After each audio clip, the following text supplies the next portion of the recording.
Prayer 1. Yes. That the Senate do suspend Senator Natasha Akpotu-Uduaghan for 6 months for a total violation of the Senate Standing Rules 2023 as amended for bringing the presiding officer and the entire Nigerian Senate in general to a public opprobrium. Those in support of prayer 1 say aye. Aye. Those against say nay. I'd put the question. Those in support of prayer 1 say aye. Those against say nay. The ayes have it. How do you amend a prayer that is unanimous? Prayer 2, that for the Senate to consider lifting this suspension or reducing the tenure of the suspension, Senator Natasha Akpotu-Uduaghan shall submit a written apology to the Senate before any reconsideration by the Nigerian Senate. Those in support of prayer 2 say aye. Those against say nay.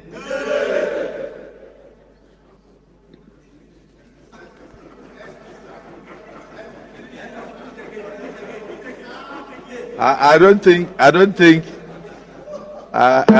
Senator Baribe, as a landlord of the Senate, I don't think they heard what I read. So let me just repeat for clarity that for the Senate to consider lifting the suspension or reducing the tenure of the suspension, Senator Natasha Akpotu-Uduaghan shall submit a written apology to the Senate before the reconsideration by the Senate. Those in support of prayer 2 say aye. Aye. Those against say nay. Hey.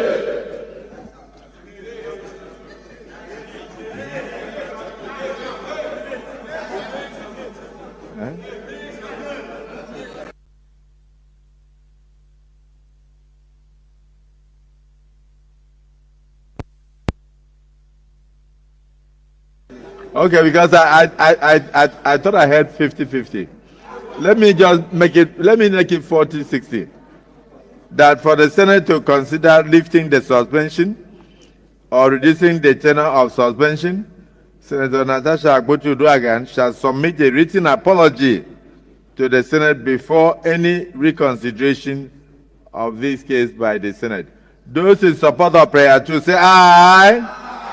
Those against say nay. Nay. The ayes have it.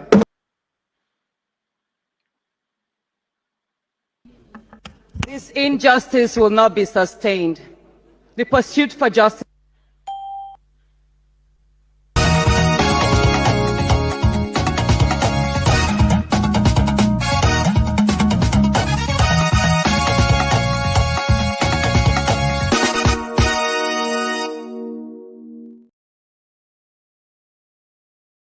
Hello, welcome. Our guest today is a journalist with 37 years of experience. That means he has grown from being a reporter to climbing up to become the editor of one of the leading Nigerian newspapers, The Punch. He was also a member of the editorial board of the newspaper. He's currently the editor-in-chief of Leadership newspaper in Abuja. Needless to say that Azubuike Ishiekwene is a respected voice in the industry and a founding member of the Global Editors Network. He's also the chair of the judging panel of the CNN African Journalist Awards, a distinguished author of Writing for Media and Monetizing It. He's a fellow of the Nigerian Guild of Editors. He's joining us to discuss the role of journalists in documenting history and the challenges of writing the first draft of history for those who may not learn from it.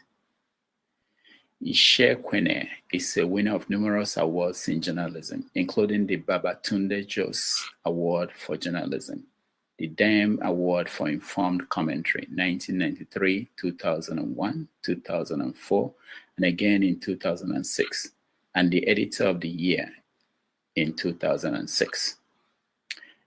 He's the author of the book, The Trial of Nuhu Ribadu, a riveting story of Nigeria's anti-corruption war. Please join me in welcoming to the show, Azubuike Ishiekwene. Welcome to the show, Azubuike. How are you? I'm very well. Thanks for having me on Iroko Post TV, Rudolph. It's a pleasure to be here. Thank you. Thank you so much for honoring us, and I hope we're going to have a very interesting conversation. Before we start, let me tell you this. Just 2 months ago, Rufai Oseni was in the US. Yesterday, I saw a picture of Ruben Abati in Maryland, and I know you're also in North America. So I'm thinking, if I knew that being a journalist in Nigeria will take me far, I would have stayed. Oh, well, Rudolph, that's an interesting point you make. I just dialed back a bit to my first class in journalism at the University of Lagos. And I remember, I think there were about 41 of us in class on that day when our teacher, lecturer, Mass 101 at that time, Dr. now Professor, of course, then Dr. Olatunji Dare, he asked the entire class a question, and he insisted that we must all take our turns to answer the question one by one. And that question was, why are you in this class? Why do you want to become a journalist? And you can imagine there were as many answers, or almost as many answers as there were. But some of the answers I still remember. I'm talking now about, of course, I'm talking about 1985. And some say, I want to be rich. Others say, I want to be famous, kaza, and so forth and so on. And then, of course, there were others that said, I want also to be able to travel and meet people. But I also remember what he said to many of our answers. He looked at us and he just shook his head and said, look, I think most of you are in the wrong class, but you have a chance to, I can talk to the faculty officer to give you another course if you want. Journalism is not going to make you rich. You'll be lucky if you're able to pay your bills. I don't know whether journalism will make you famous, but perhaps you might also be lucky if journalism takes you to many parts of the world. So I think, in a sense, one of my answer I remember on that day was also that I'd like to be a voice, for people wherever they are in any part of the world. And in any case, this is my first trip in about 2 or 3 years. Okay. So I have been in situ in Nigeria for a long time, and it's my 60th birthday. It was my 60th birthday on this 19th of February. Wow. And my daughter, who's in Canada, insisted that I must come out. So that's why I'm in North America. Happy birthday to you. I was born in February too, so you are good people. You're among the lucky few. There's this joke that my wife makes and says, it's one, I think it's a myth. And she says, people who are born in February are usually weak, they are not strong, they are mild, and so forth. And so no, she's right. Oh, yeah. So I had to research it. Because she said it so many times, I had to research it. And what I found, which I also shared in one of my newsletters, is actually that in many cultures and in many countries, it's a function of the season. All right. So for us, so if you're born in February, it means that so it depends on the time of the year. So many parents look at their calendar, and then conception takes place at times of the year that are consistent with either the seasons or their calendars or their itinerary. But if you look at it, there are more people born in many parts of the world around towards the end of the year than are born in February. So we are not as plentiful as people think we are. Okay. Yeah, that's cool. I never thought about it that way. All right, yes. We're going to get into journalism and things you do. But first of all, let me get your view on some of the stories in the news. Right. Let's start with the Senate, Nigerian Senate. We saw the suspension of Natasha Aboti, who represents Kogi Central at the Senate. What do you make of the process of that decision? It's interesting that we are discussing Senator Natasha Akpoti-Uduaghan's suspension on International Women's Day, which is what today is.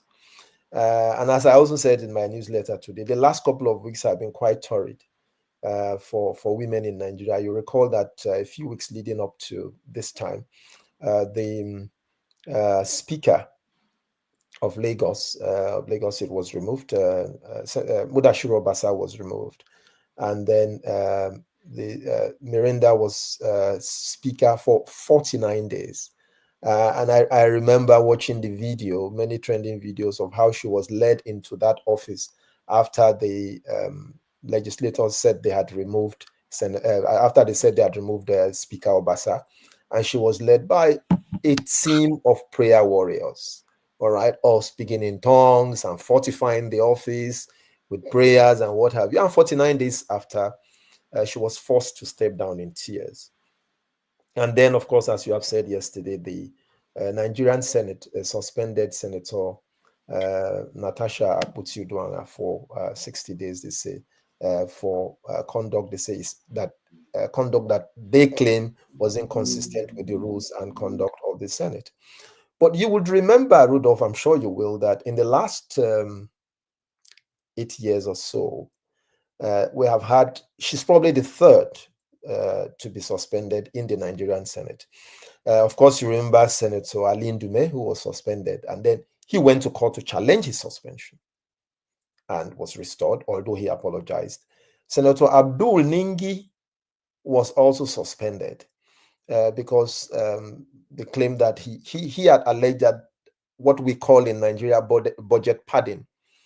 He said that the budget was significantly budget padding. For the benefit of those who may not fully understand our Nigerian slang, is a way, it's a system that under which you find people in the legislature significantly increase the appropriation bill beyond what the public thinks is decent or justifiable. And so Senator Abdul Ningi, I remember, was also suspended. And now, of course, we are having, I think that was in 2024, so if I recall correctly. And now we're having the case of Senator Natasha Akpoti-Uduaghan. I think it is not for me to adjudicate or to make a judgment about what the rules of the Senate are.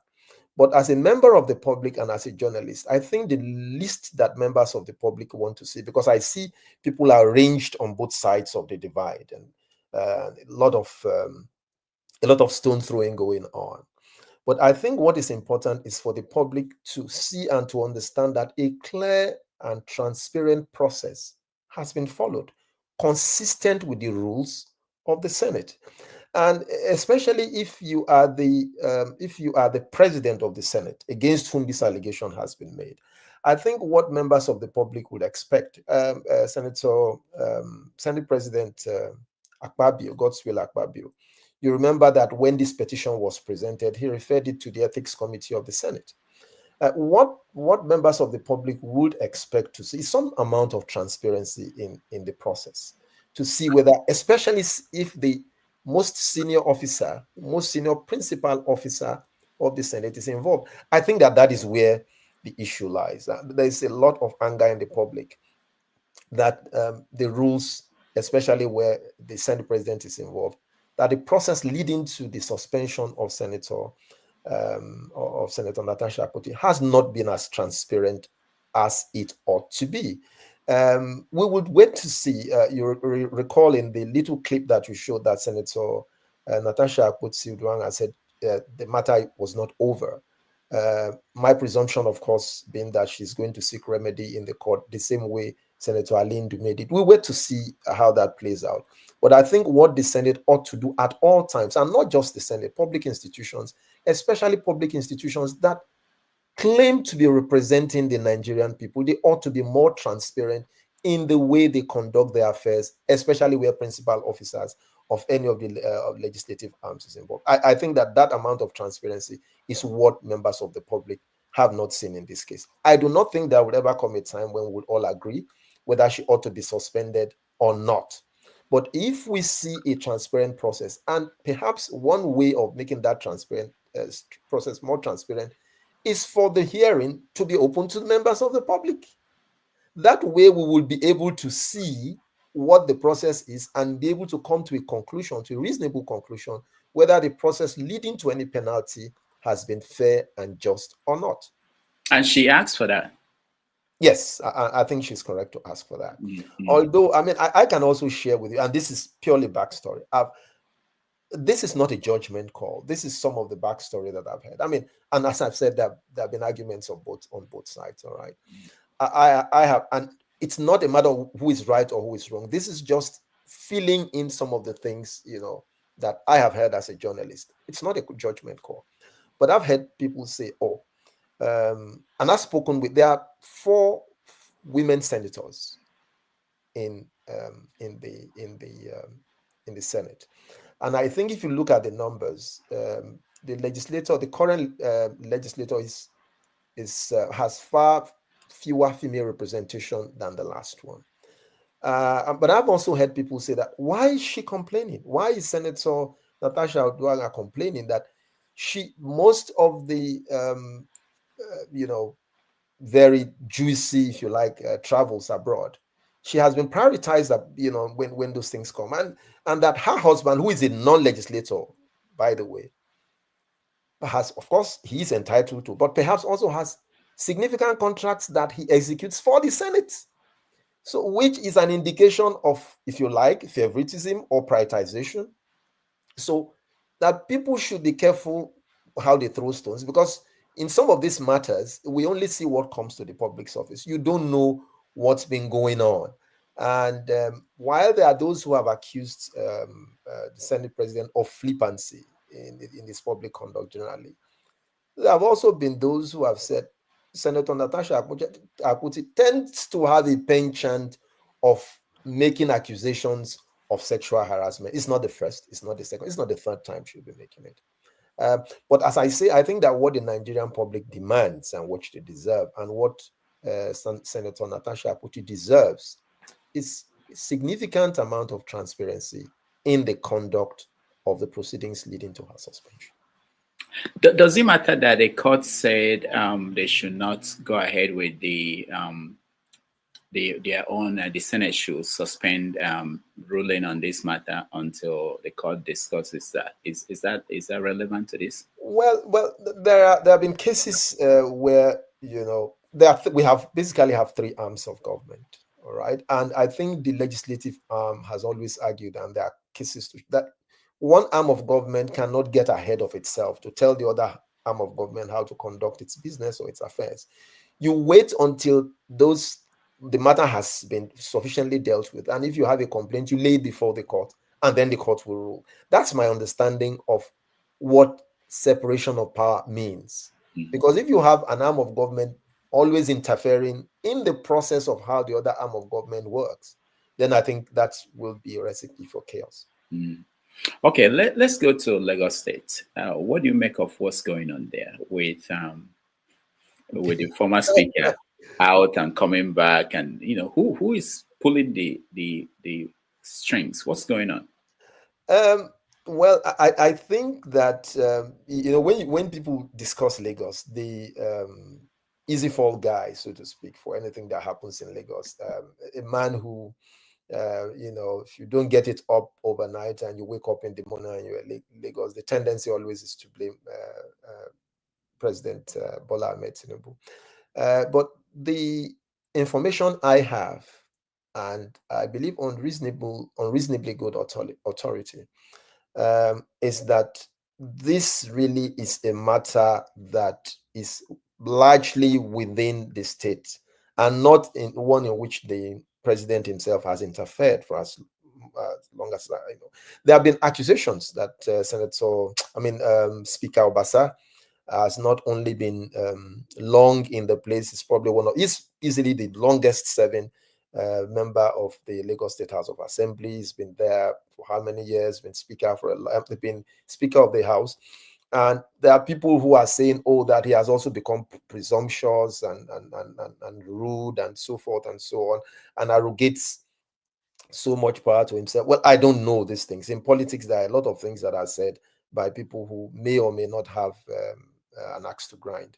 But what has happened, what we know in the public domain, was that members of the Lagos State House of Assembly purported to have laid allegations of corruption and misconduct and so forth, and so on, a whole long list of accusations against him while he was abroad, and then said they had removed him. And his argument when he came back and went to court was that it was not fair. I mean, he was in his view not saying that they didn't have a right to remove him if they thought so, but that he should have been given a fair hearing, and he wasn't given a hearing at all. And so the GAC, which is the more or less like the body that sort of oversees affairs in Lagos, sort of intervened and sought the intervention of, let me use, non-indigents, specifically Bababisi Akonde and Aremo Shoba, to see how they manage the affairs. And I think they came to the decision that they saw merit in the fact that the man had not been given a fair hearing, and therefore that Merenda should step down and resume his former position while Obasa resumes as speaker. But the matter is not over yet. What I'm also hearing is that sooner than later, Obasa may also have to step down for somebody else to take his place. But we'll just wait to see how that plays out. I think that what we must always keep in mind in the midst of all of this is, what is the interest of the average Lagosian in all of this? Because politicians will always do what they know best. How does this serve the interest of the people of Lagos who elected them to serve? Whether you are a speaker or not, the people of Lagos, people of Agege, did not, the election was not for Obasa to be speaker. He, of course, was made speaker by members of the legislature, by his colleagues. So he's first amongst equals. He was elected, I believe, to represent the interest of the people of Agege. And I think as long as he serves that particular interest, it's okay. Now, what they decide to do amongst themselves in the State House of Assembly is purely their matter, and I do not really see how that significantly concerns the people of Lagos. I think the people of Lagos are waiting to see how, this is just halfway, we're approaching the halfway mark on the next 4 years. They are waiting to see how both the executive and the legislature deliver the promise of a better quality of life, which was what they promised to their people and their constituents. Thank you so much. There was something you said. You said, what is in the public domain? Now, as a journalist, people always want to hear what is not in the public domain because they also see the public domain and they don't know which one is. It's important that you mentioned that. So will you be able to tell us something that is not in the public domain about what's going on in Lagos? I went to some people say things like it has something to do with the politics of the next election in terms of who governs Lagos. Do you hear anything like that? Well, sure, I have heard that. But you see, my concern, Rudolph, especially, and this is not, this does not only have to do with Lagos. I'm sure you must have noticed that 2027 started just before 2023 was over.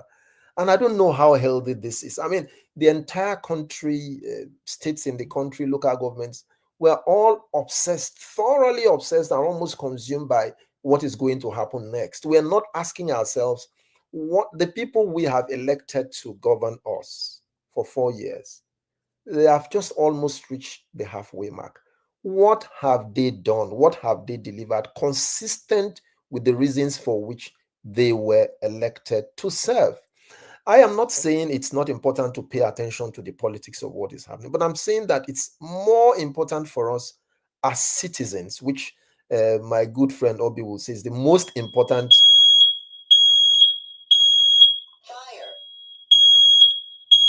Hello? I'm here. Yes, there is a fire alarm. There is you want to check? You can go and check. check. There is a fire alarm, please. So yeah, please. Please. We'll take a break and we'll be back. You can hear it. Yeah, we can hear it. Yeah. We'll be back with our guest today, who is a seasoned journalist, and we will also take your call, so you'll be able to come in and have an opportunity to interact with him. And our normal have your say will continue after we finish talking to him. And again, thank you so much for joining us, and we are really happy to have with us Azu, who has many years experience, and that will be helpful for us to understand what's going on in Nigeria. Thank you.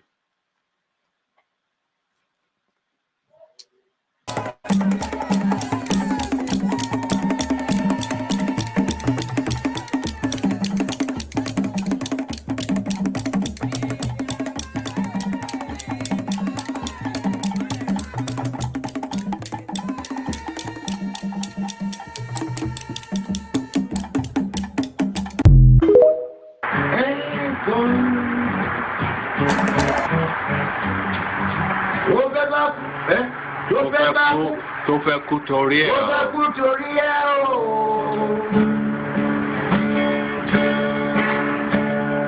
Ọwọ́ ẹni ló ti ṣàánú kọ́. Ayé la bá, ayé la fi sílẹ̀ sí. Ọ̀nà èyí yóò.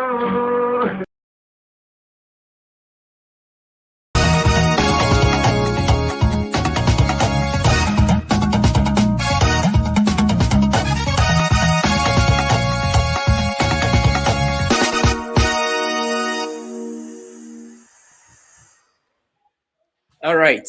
Thank you so much for joining us with the conversation with Azu, who is the managing editor, I think, editor-in-chief of Leadership newspaper. I hope everything is okay.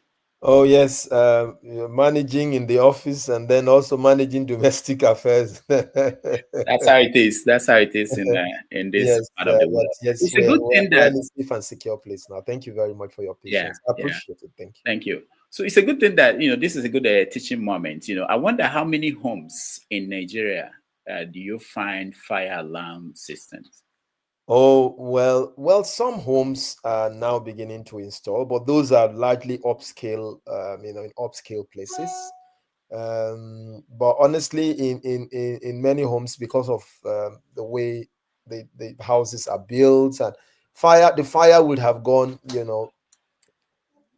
fire would have gone, the whole place would have been on fire before you even know that anything is happening. All right.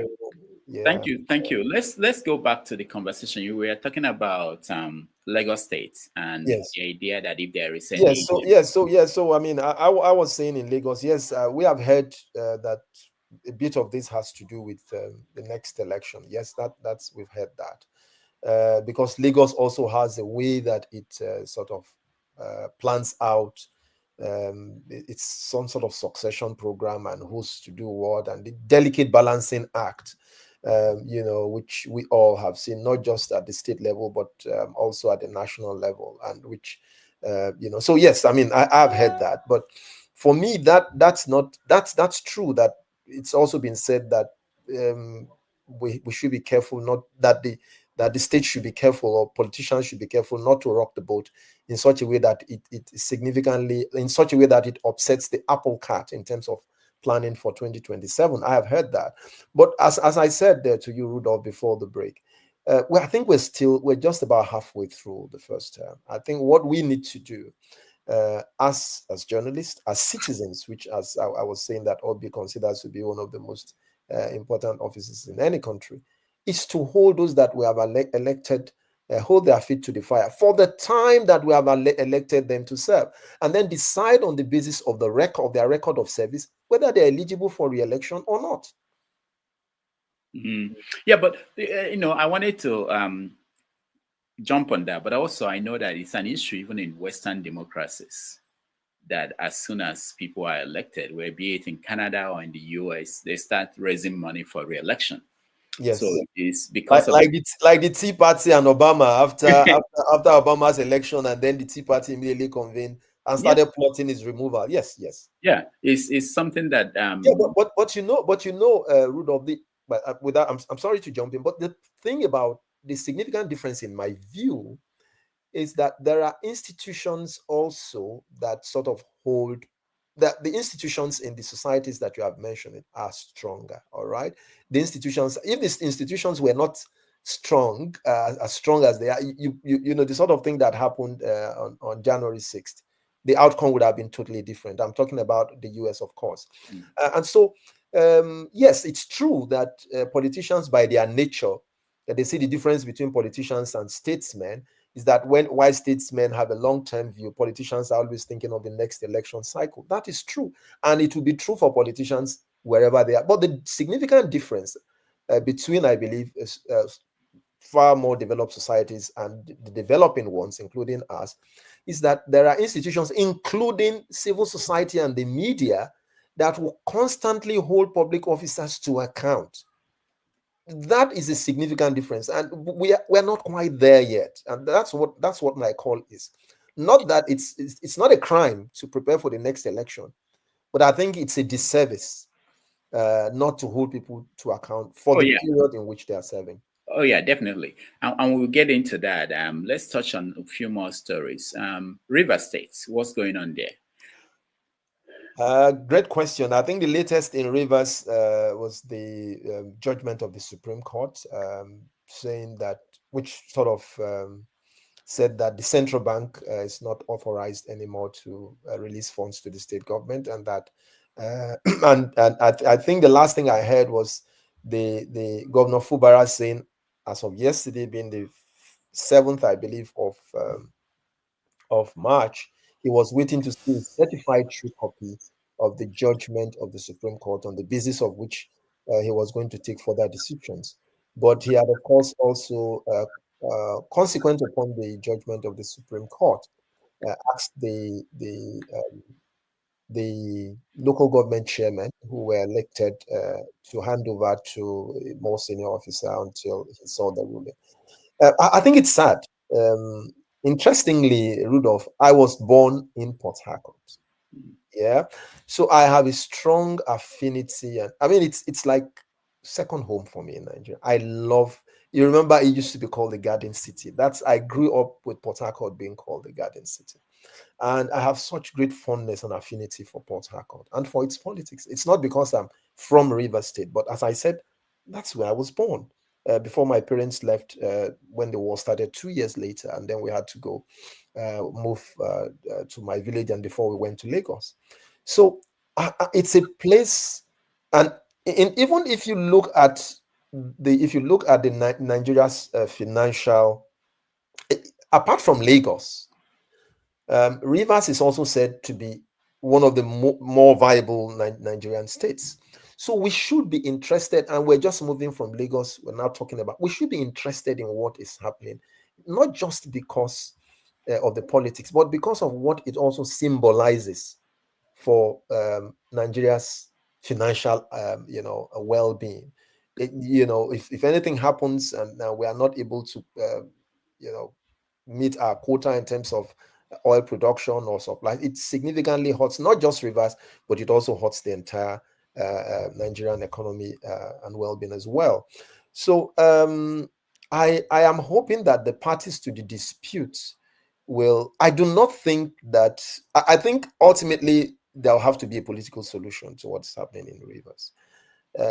I do not think that. That's what I think. I don't. When you say political solution, we hear this a lot in Nigeria. Is it not another way of saying we don't want this to be discussed in a way that will resolve the issue? We give it a backdoor settlement so that next time again, it's going to show up. No. By political solution, this is what I mean. I'm not suggesting for a minute that things should be just swept under the rug and then the problem pops up again the next time. I think that the state, as I said, because of the importance of Rivers, not just for people in the state, but also for the South and the entire country, we really cannot enforce a winner-takes-all game. That's my point. We can't, force a winner-takes-all game because there will be consequences, and the consequences will not be palatable. So, I mean, the courts have done what the Supreme Court has done what it considers to be best beyond it. There are those who disagree with the ruling of the Supreme Court. There are those who quite, of course, agree with the ruling of the Supreme Court.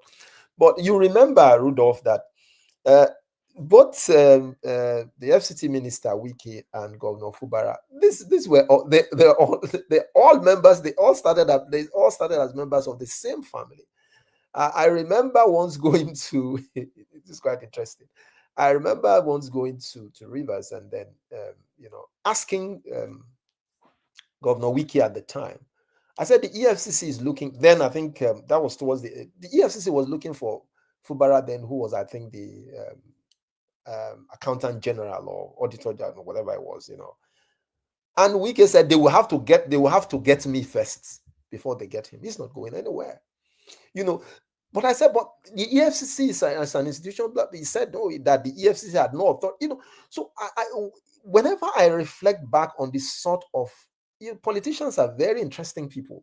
Whenever I reflect back on this sort of closeness I thought existed between Fubara and Wike, and I look at what is happening today, I just keep asking myself, where did it all go wrong? We may, for all you care on this program, postulate and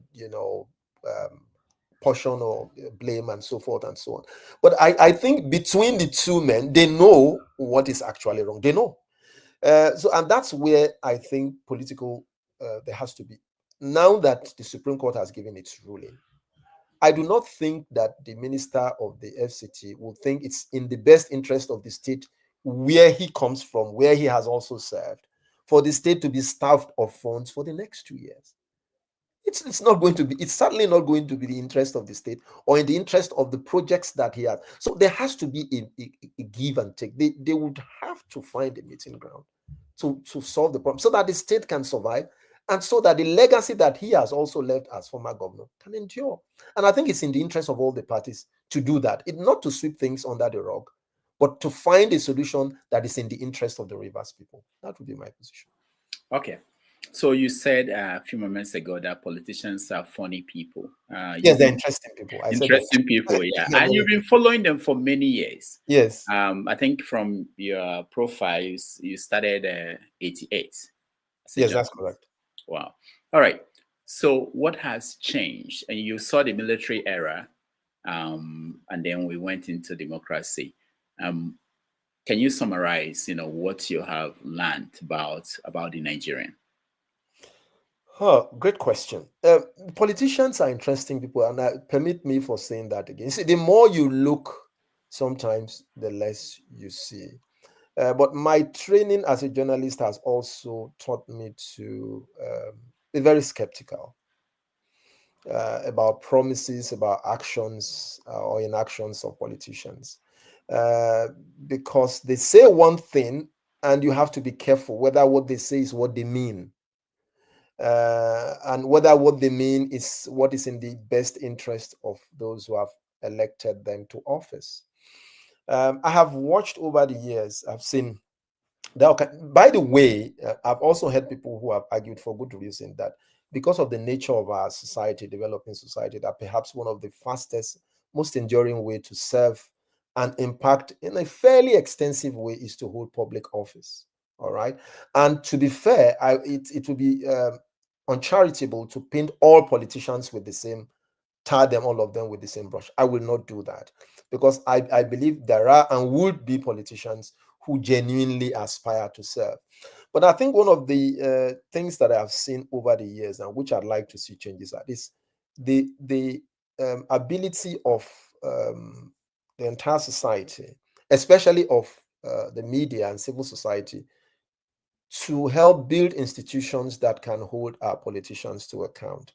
That is a significant difference between what I see about politicians in our country and politicians, as I've said earlier, in other parts of the world. The ability for us to force or enforce a system where our politicians are held to account. And that's not going to be only the responsibility of one group of citizens. That's our collective responsibility, but more so that of the media and civil society, which is part of the great work that you are doing. I mean, I have seen politicians over the years, and it's amazing sometimes when you say that, oh, this politician, for all we know about these politicians, this politician, he will never have a second chance, not a cat's chance in hell that this politician, but then he goes, then we go to election and we find the figures that claim that same people that we almost could have sworn would never return to office are re-elected. And you ask yourself, how did this ever happen? So again, then look, that takes you again to the recruitment system. How are these people recruited into office? What kind of electoral systems? What kind of electoral system produces the kind of politician? What kind of judicial system holds these politicians to account? What sort of media holds the feet of these politicians to the fire? So I'm not assuming for one moment, Rudolph, that this is but to come back to your question, and I have watched this over the years. So what politicians have tend to do, you remember what Chinua Achebe said about when the bird has learned to fly without perching, the hunter must learn to shoot without missing. I have seen politicians sort of adapt. If you remember back in 2006, 2007, when the EFCC, first started and was introduced, now I've seen politicians gradually, go from the level the moment a number of them get into office, they prepare themselves for what is going to happen at the end and make provision by hook or by crook for facing the EFCC when the time comes. They have sort of developed smarter ways of gaming the system. All right. So I have seen that over time. The system, you think the system is getting better, but these politicians find smarter ways of subverting the system. All right. I think it is something that we all collectively have a responsibility to work more assiduously to ensure that we build systems that are able. There's no perfect system anywhere in the world. The day I woke up and found that Trump was re-elected as American president, I said, oh my goodness, I can't believe it. I just cannot believe it. So there's no perfect system anywhere in the world, okay? And we get what we deserve, all right? So we get what we deserve, but we have to consciously work to improve and make our systems better, to be more responsive, because it's a question essentially of demand and supply. All right, it's a demand and supply situation. If we do not demand higher standards and insist on higher standards, both as journalists, as members of civil society, whatever sector we find ourselves, if we do not demand higher standards of competence, of character, of accountability from our public officers, then we must be then what we get, we have to live with what we get. Mm. Okay, so I checked, and Delegiwa died in 1986. Yes, in October 1986. So you were still a student? Yes, I was a student at the University of Lagos. And how did you hear the news? It was absolutely devastating for me. Absolutely devastating. I thought it was not possible until I saw the pictures, and it was shattering for me, and especially so because he was one of my role models. I remember reading Parallax Snaps in Concord and wondering whether this was a god or a human being writing. I just worshipped at his altar of literary excellence. I just couldn't. You see, Delegiwa, Reeku, Dan Agbese, Yakubu Mohammed, for me, they were like gods. These people were like gods. They were my role models, my icons, my beacons. And so when I was in part 2 then, and then boom, we heard this news. I couldn't believe it.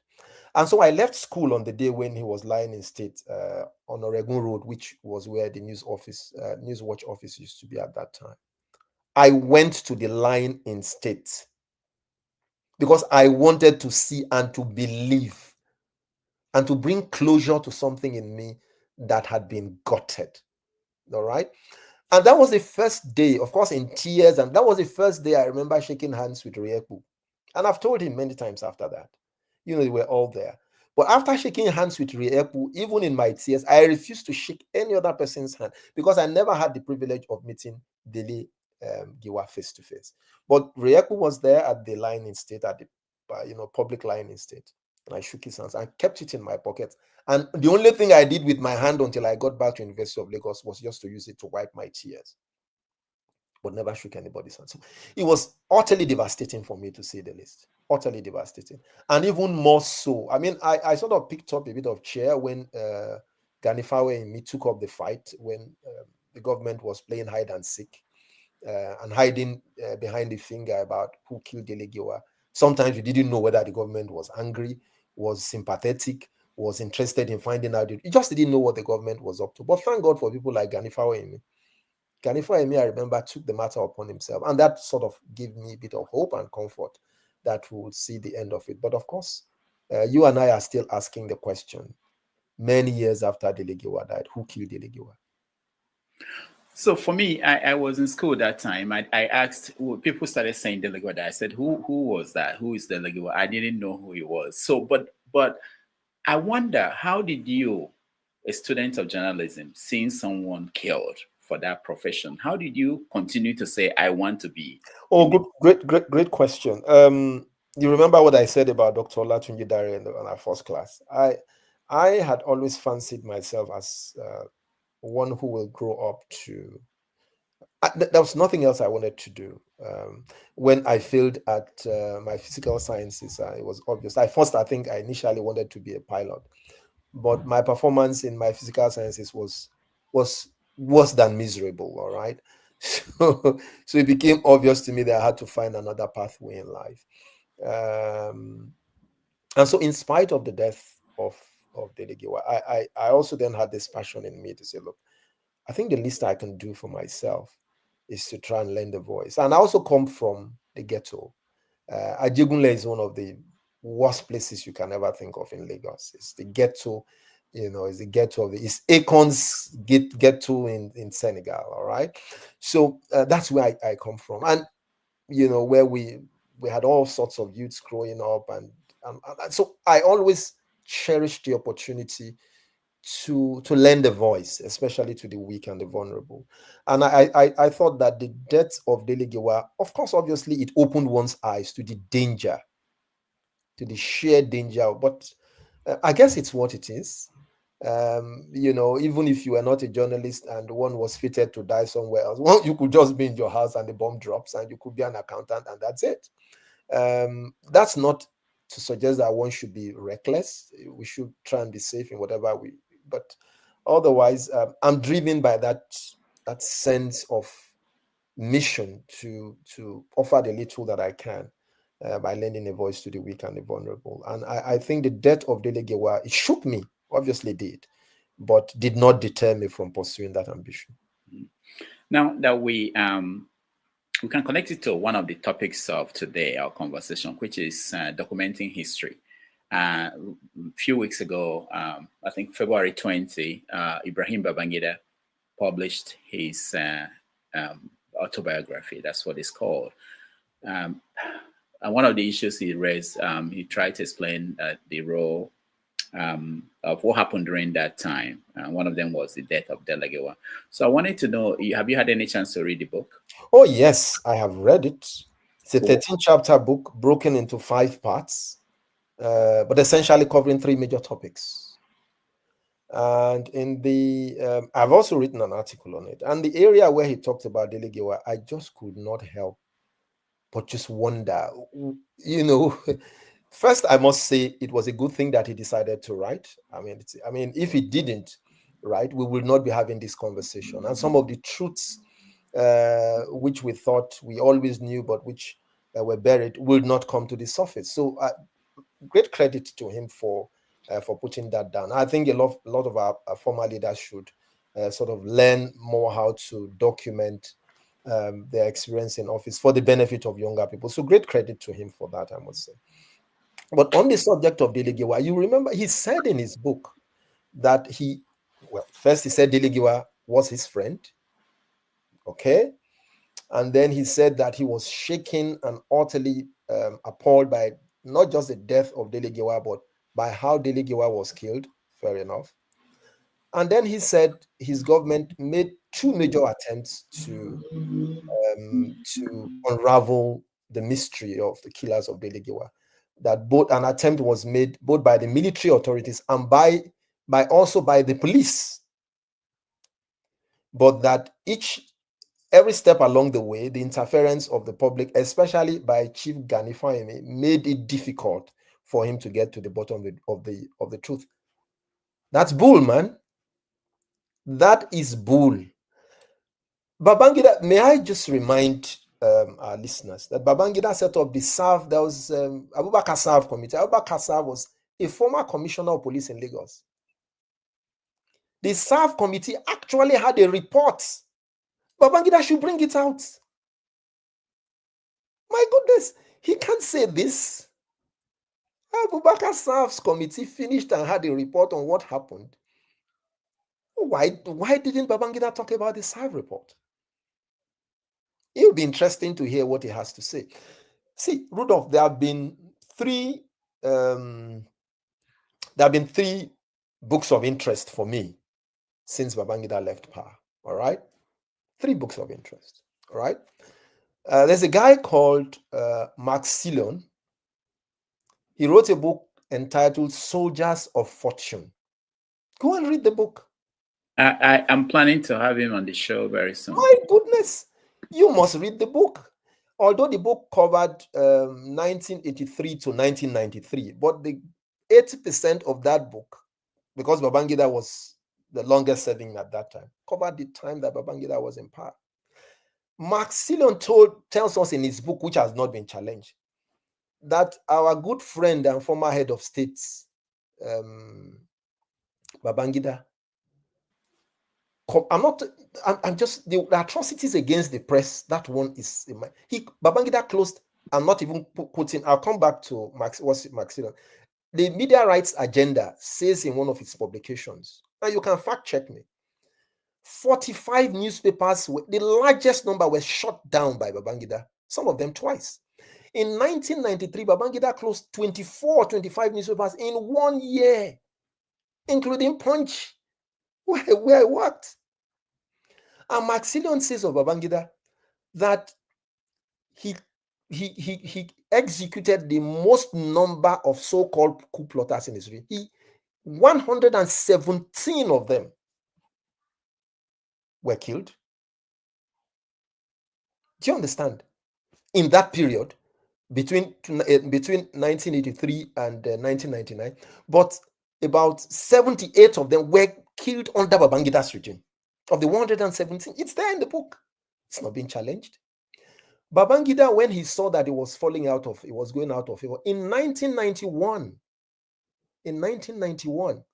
he appropriated 2% of Nigeria's budget to buy cars for members of the military, which was I can't remember what the figure is now in terms of if you look at it in later day budget. 2%. I think it's about 178 billion in later day budget. It's all there in Marx's book.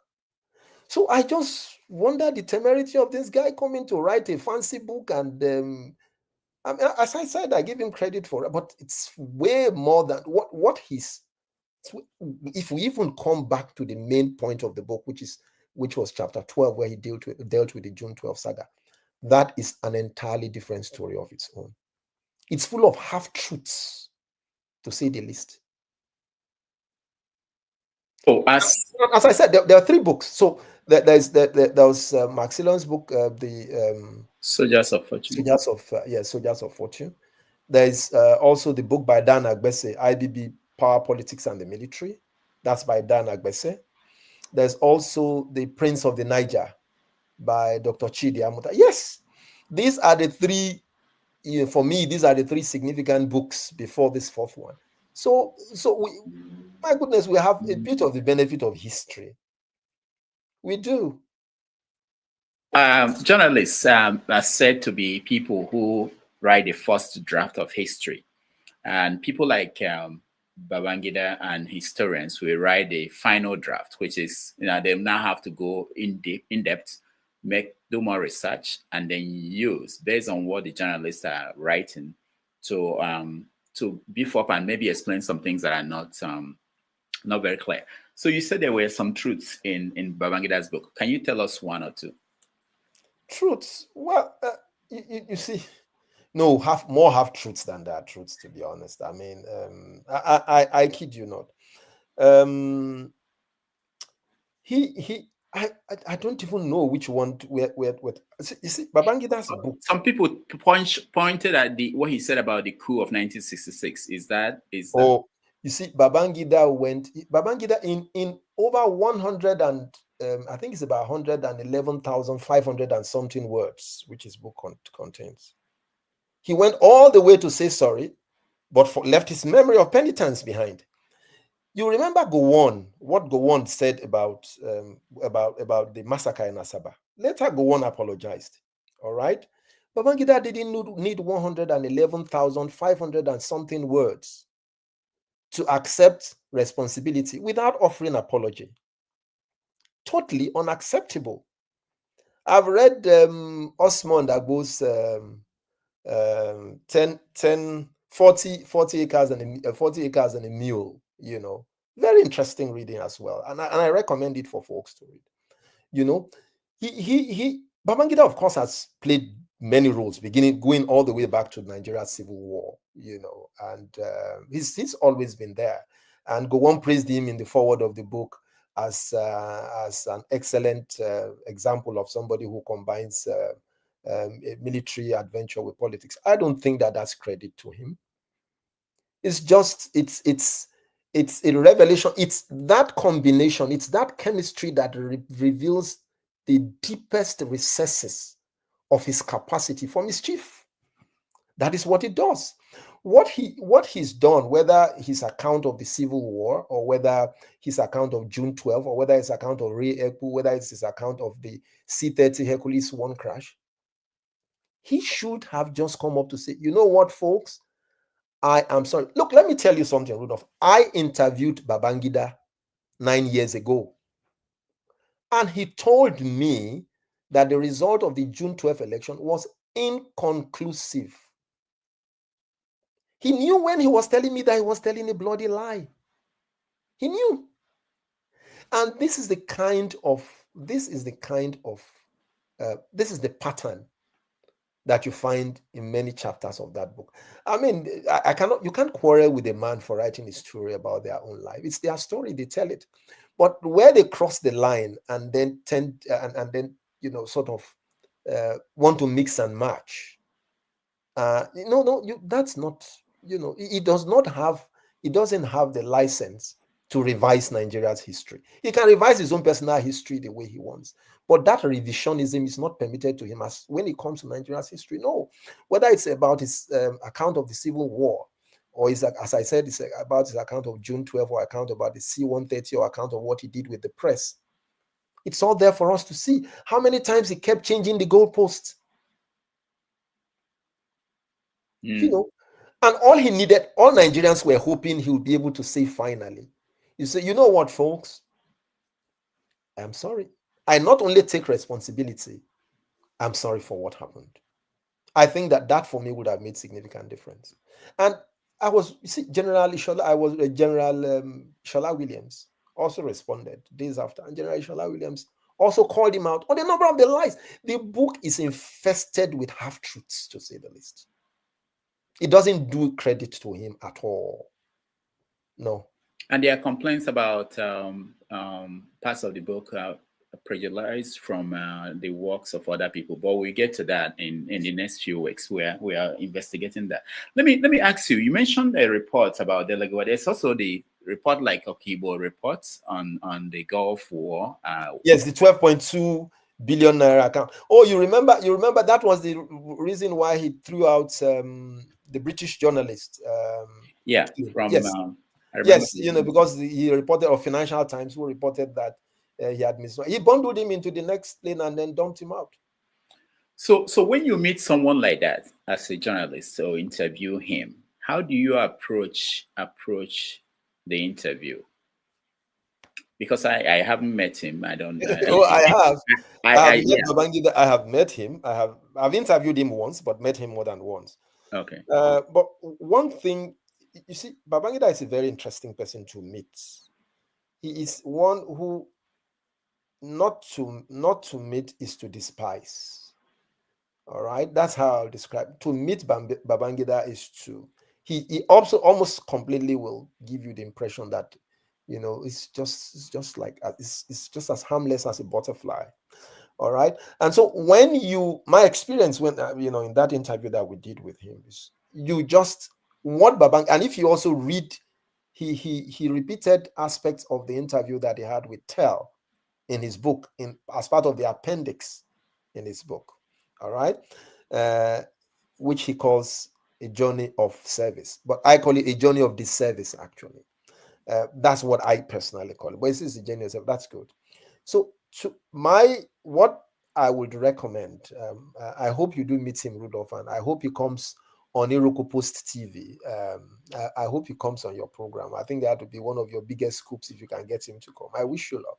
But if you do manage to get him to interview, if you keep Babangida on the facts and refuse to go away from the facts, he gets very, very uncomfortable. He tries as much as he can to befuddle the issues. He would not likely catch Babangida give you a straightforward answer. Let me tell you about what he said about VATSA. And it's when you go into his book also that you would, and you need not to read too much in between the line to get a sense of how Babangida's mind works, either for you as a journalist who wants to interview him, or somebody who just wants to engage him to have a meaningful, productive conversation. He said about VATSA in his book, oh, you know what? He doesn't know why people think VATSA's death pains them more than it pains him. VATSA has been his friend since childhood. They went to the same secondary school. But you know what? He knew there was a problem when VATSA started to envy him when he was made the head boy of his school. I said, oh, really? And he said, you know what? VATSA and I shared clothes. We shared a bed together. We shared virtually everything. Okay. I said, right. And so what happened? He said, but one thing VATSA had always envied him about was his success. The fact that right from school, he was made a schoolboy. He tended also to move up the ladder pretty quickly in the military, that VATSA always despised him for that. Or VATSA didn't like him or envied or, was jealous of him for that. I said, okay. So you now see that there is a back. Then when he then tells you of the reason why VATSA was killed, the so-called coup, and how he was eliminated, you see that it's something that goes all the way back. He was just trying to settle his score.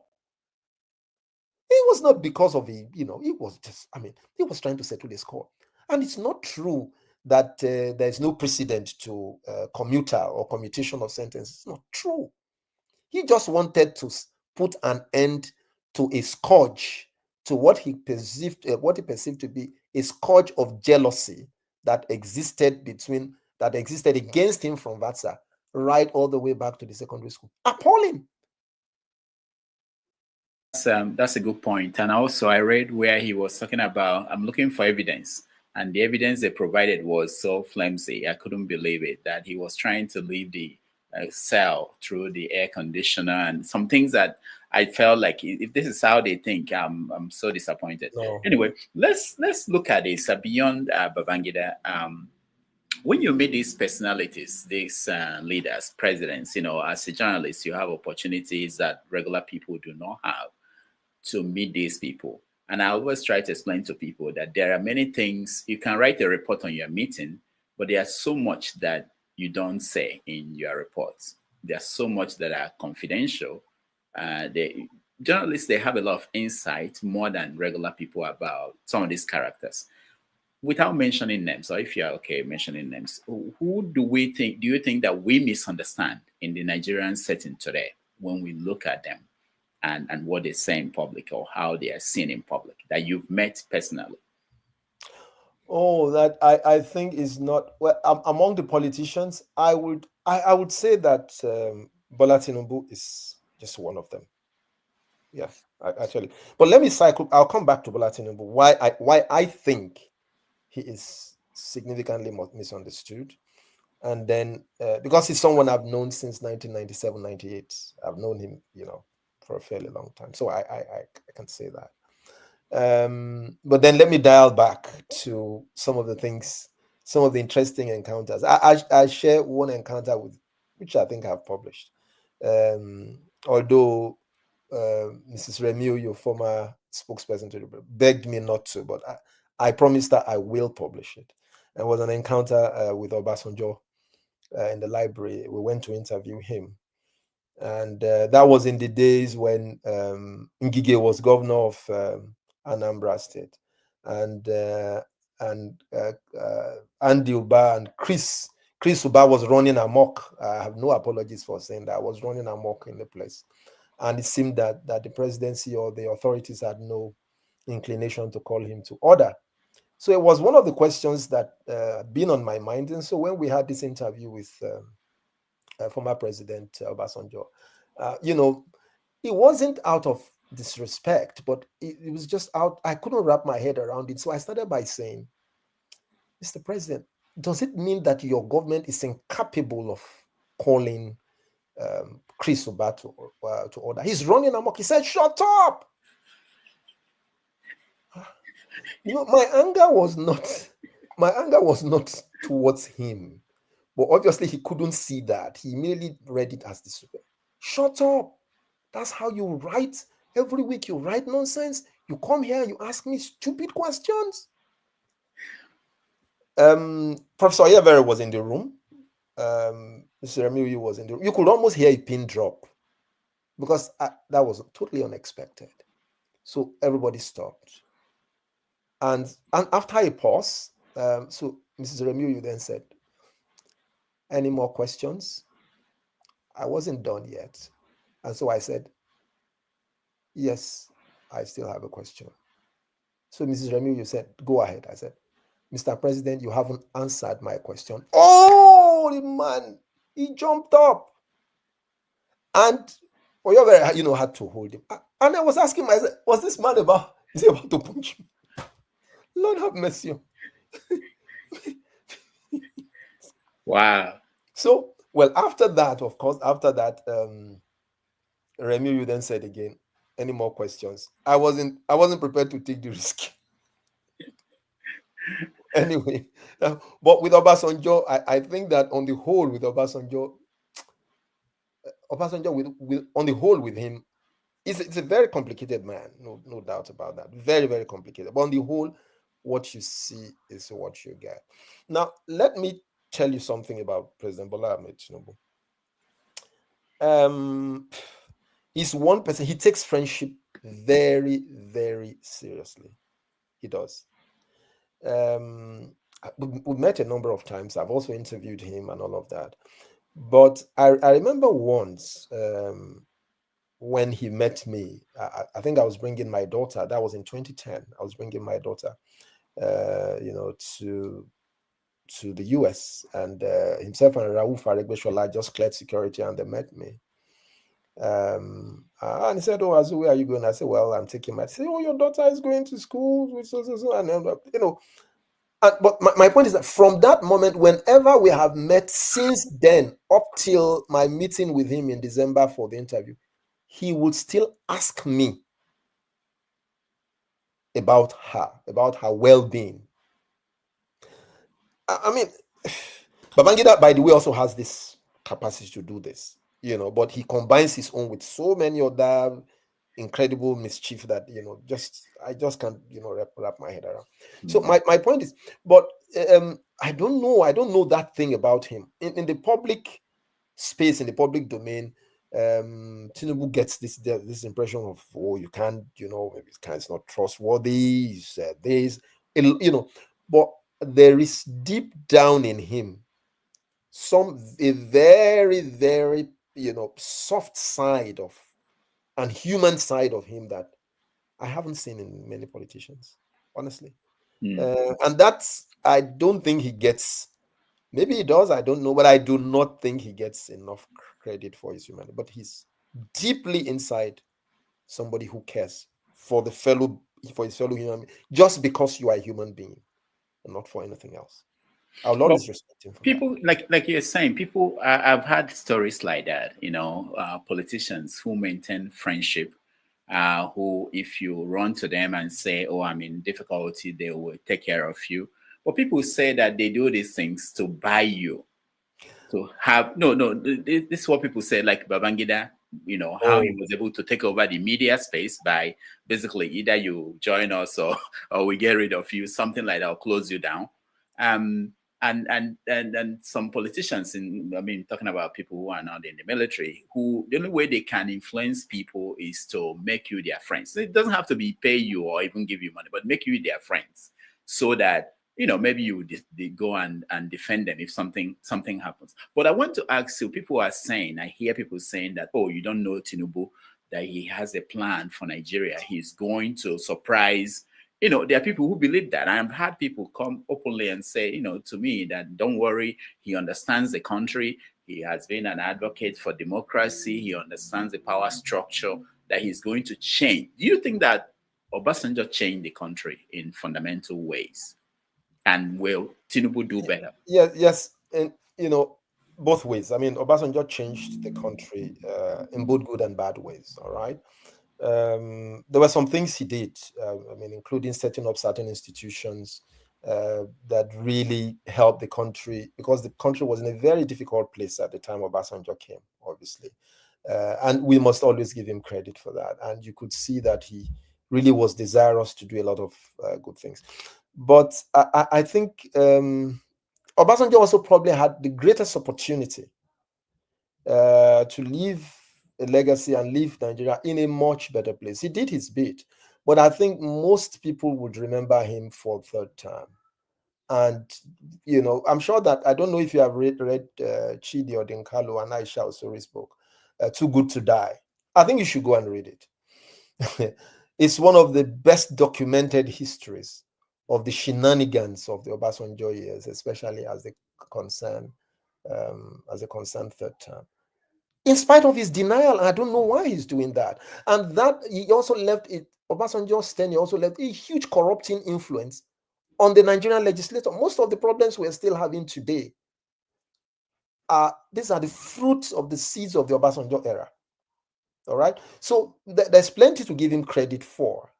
And obviously for me, there's a whole lot, especially third term, for which I think that he may not be forgiven for a long time. As far as the conversation around what Tinubu is doing, whether what he meant, I think that I've met a number of people, and I have met people who don't like him at all, who don't even want to hear his name mentioned. And you mention his name in their presence at the risk of having a further healthy conversations with them. But one thing virtually all of them have said is that he's able so far to do certain things that governments since 1976 have not been able to tackle, especially as it concerns corruption around the oil economy, that he's able to deal with. And that, of course, will have consequences. You see, we people may have good intentions, but we always will judge them by the fruit, by their motive, obviously, but also by the fruit of the decisions that they have taken, whether when they are in office or perhaps sometimes long after they have left office. Okay, so I didn't quite agree, and I said that publicly when the president wanted. When he said fuels, I was, as most people were, for removal of petrol subsidy. All right. And when he did it, I thought, with the benefit of hindsight, that perhaps he should have done it more gradually and things like that. But in retrospect, I think it was the right thing to do. And I can only give him credit for doing it. It's not easy. It's hurting. Nigerians are really, really, really hurting. But I think that we had kicked the can down the road for many decades, and it took a man of it's actually taking a man of significant courage to be able to deal with that, and also try to move to match the divergent exchange rate, with all the sort of arbitrage issues that we had around that. But regarding what is going to happen in the long term and what kind of legacy he is going to leave, I think that he has taken certain steps which are, if I may say, irreversible. I mean, what he has done with petrol subsidy, for example, that is irreversible. You are not going to likely have a government in future that is going to come back. Yeah, but as hold on, the news last week was that we are going to pay 7.7 trillion in subsidy. What is that? Great question. I've been out of the country for about 3 weeks. All right. Now, what I'm able to gather as far as that is concerned is that, you know, the process of, it's actually a transition. All right. The government has said certain things have been done, but there are still inefficiencies, especially around NNPC, that I do not think have been fully dealt with. All right. And until those inefficiencies are completely dealt with, there will be problems of the sort of thing that you have mentioned about subsidy and all of that happening. But ultimately, I think we are in a place where, and of course, while that matter came up, you saw that side by side with both the Dangote refinery and NNPC dropping petrol prices. So my guess is that in the next 1 year or so, we would hopefully see a better regulated system. But I think we need greater transparency around the management of NNPC itself. We need far greater transparency than is currently the case. I would be among the first to say so. We do need far greater transparency so that Nigerians will know and see exactly what is happening. You can't tell us that NNPC is a publicly quoted company, and I don't know whether you may have shares, Rudolph. I don't know about you. I don't understand that. I don't understand the economics of how that works. Yeah. All right. We'll take a break, just about 3 minutes or 4. When we come back, we talk about your journalism, your book, and then get people involved in the conversation. Just quickly, we will get to that. Thank you so much for being here. I know you don't have much time, but we will get there quickly.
All right, welcome back, everybody. Thank you so much for joining us. As I know you have to the run.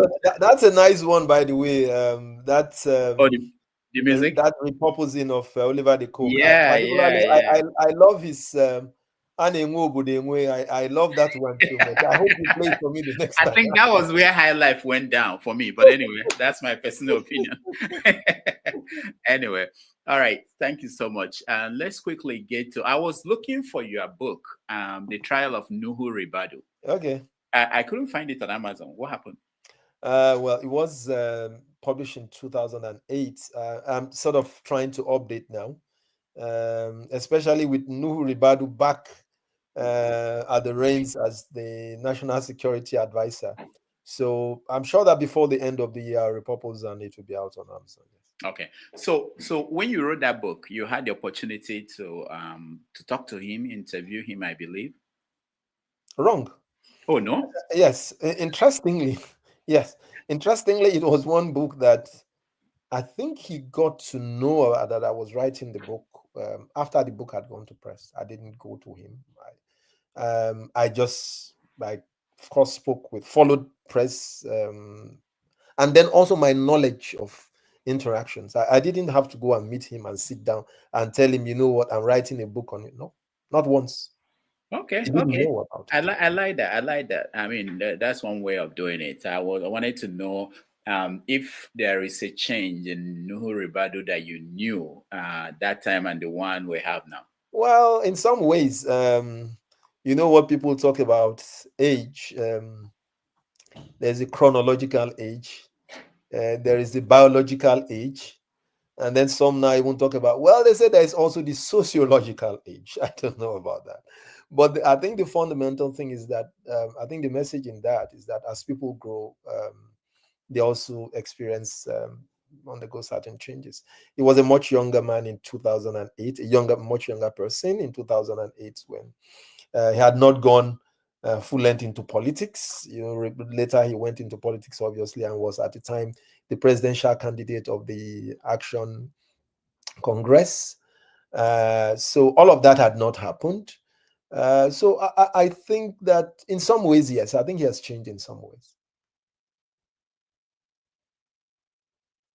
There's this controversy about Nuhu of the past, where some people say there was a video of him talking about governors who were corrupt when he was EFCC's chairman, and then now we can't find the video, and now he said he never said anything like that. What do you know? What I know is I think he's been confronted with that question a number of times. And then he said what he said, especially concerning President Bola Ahmed Tinubu, who was then governor of Lagos State, I believe, was that the corruption was of an international dimension. That was what he said. And he said that what he meant was that it was not just the EFCC in Nigeria looking into it, but that there were also other agencies around the world also interested in the case. And that he said, I remember him saying that was not a judgment call, but was just saying that it was a matter that was being investigated not only here, or being a matter of interest not only here, but also a matter of interest outside Nigeria. I said that's what he meant. Mm. Okay, let's look at journalism before we go to your current book. If you have a young child today and he or she wants to go into journalism, will you recommend that they should in Nigeria? I have, I'm not one to, the youngest of my children is 26. She has a PhD in psychology.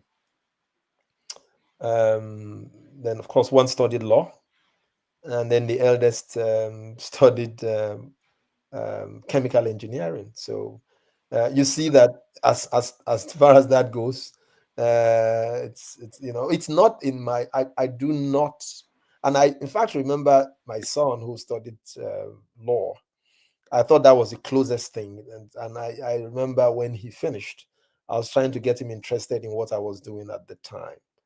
And I remember asking him, he writes very well. In fact, if you think I write at all, then you haven't read his writings. He's exceptional. He writes very well.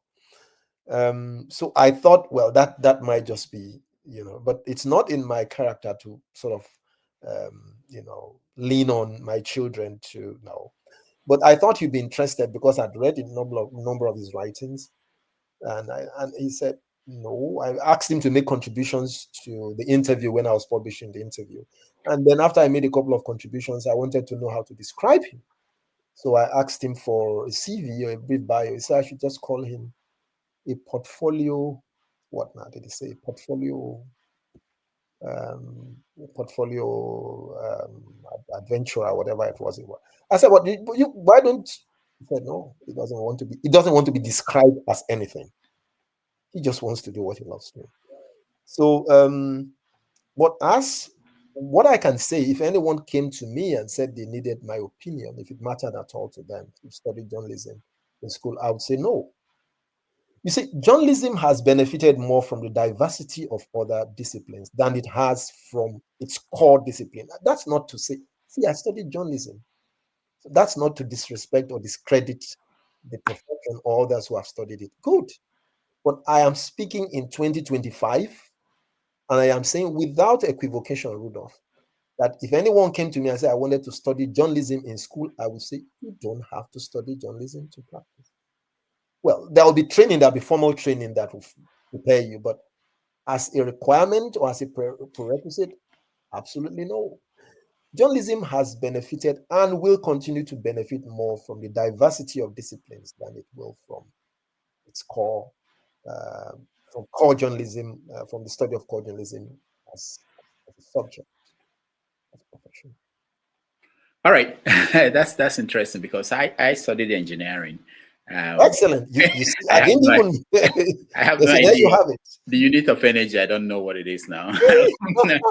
I've not looked. There you have it. Yeah, but so what do you think about journalism today? What it was when you started and what it is now? Are we making progress? Are we? Yeah, I think it's a mixed bag. I think it has evolved in more ways than one. I think the profession has also been challenged in more ways. In terms of now, let me. You see, in terms of the business of the profession, that's obviously been challenged because of the introduction of social media, new media, and all of that. That has significantly impacted revenue for the business. All right, for the business. So the business is challenged. Models that were built on brick and mortar.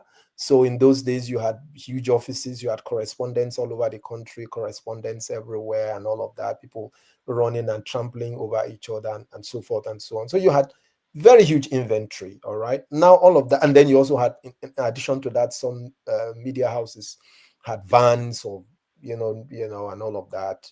But all of that, the cost of entry has been almost wiped. I mean, it's almost zero. So you see, models that were built early on brick and mortar will have had to reinvent themselves in order to remain sustainable. Okay, so that's a challenge. Of course, it's also been challenged in terms of information. I mean, in terms of reliability of the sort of information that is, we're talking these days about fake news or about misinformation or disinformation, and the speed with which that afflicts us. We're also talking these days about about the stealing of our content by big media, by big tech. Big tech has significantly undermined intellectual property and the sort of content that we have and from which we can profitably earn a decent living. So that's also a challenge. But as I said, I mean, there's also the plus side of it, and part of the benefits of which modern practitioners today enjoy. Here I am. We're in different parts of North America, but we can do this interview to a global audience, which was not the sort of thing that we used to enjoy before. As I also said earlier on, the cost of entry has also been significantly reduced.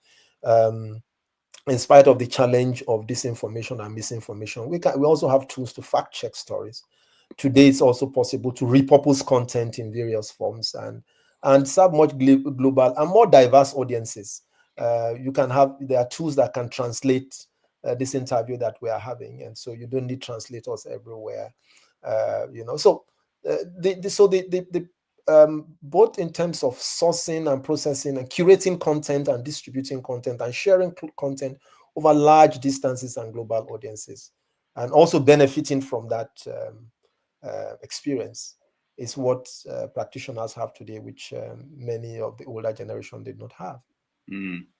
Now, your new book, Writing for the Media and Monetizing It. How is it doing? Well, it's doing great. But I must share with you a warning. Is one of my mentors. I hardly do anything without talking about Professor Olatunji Dare. I remember he called me, was it 2 weeks ago, and said, "Look, I think you should still remain in the mainstream. This thing you are going about monetizing, I don't know what it's about. I'm not interested. We still need you to do great work, which I think you're trying to do in the mainstream. So I don't know what you're doing. I don't know what it's about, but I wish you luck." And so forth. But I understand where he's coming from. Now, to your question as to the performance of the book, it's doing well. And I think it's important also to, if I may, just share with you and your audiences what it's about. It's something that occurred to me about when we were talking about the challenges of journalism, especially as it's practiced currently. There are tools that I thought that just I've had the benefit of working with younger journalists who are coming from school straight into the newsroom, and I've seen a significant psychometric gap between what they learn in schools and what they experience in the newsroom space. They are totally different worlds, and I thought they probably would use a resource like this to help them transit, more easily into mainstream, into main practice. That's one of the things that the book that tries to do, to also help them see how they can use their talent and use it in such a decent way that it doesn't compromise their professional integrity or practice. That's basically what I have tried to do, just trying to provide a resource for younger persons, and perhaps a few older dogs like you may need a few new tricks to see how I hope that old dogs like you who I think it's a very important book. I haven't read it. I have it here. But I think that, because I wanted to ask you, what is the starting pay now average for a reporter in Nigeria? I can talk about leadership where I work, but because newspaper houses have different of course. And so in leadership now, I say with a heavy heart, we know we have a long way to go. That a journalist, if you are starting in leadership today, is between 75,000-80,000 naira to start. I say this again with a heavy heart because I know, as I say, the cost of living is for a month. Yes, I mean, So I'm hoping, why I'm interested in your book is that I'm hoping that you showed people in Nigeria that they can actually, in a month, make $100 at minimum. Absolutely. That's one of the purposes of the book to also teach young people how they can use their talent. You can be a virtual assistant somewhere, you just provide some additional service, even if it's in terms of research. If you know how to use the appropriate tools, you can provide research, help your boss, or help some other persons who are doing content job, how to organize their content, how to also distribute or share those contents across platforms that may be suitable for the content that they are providing. And you can get something extra from just doing that without being distracted.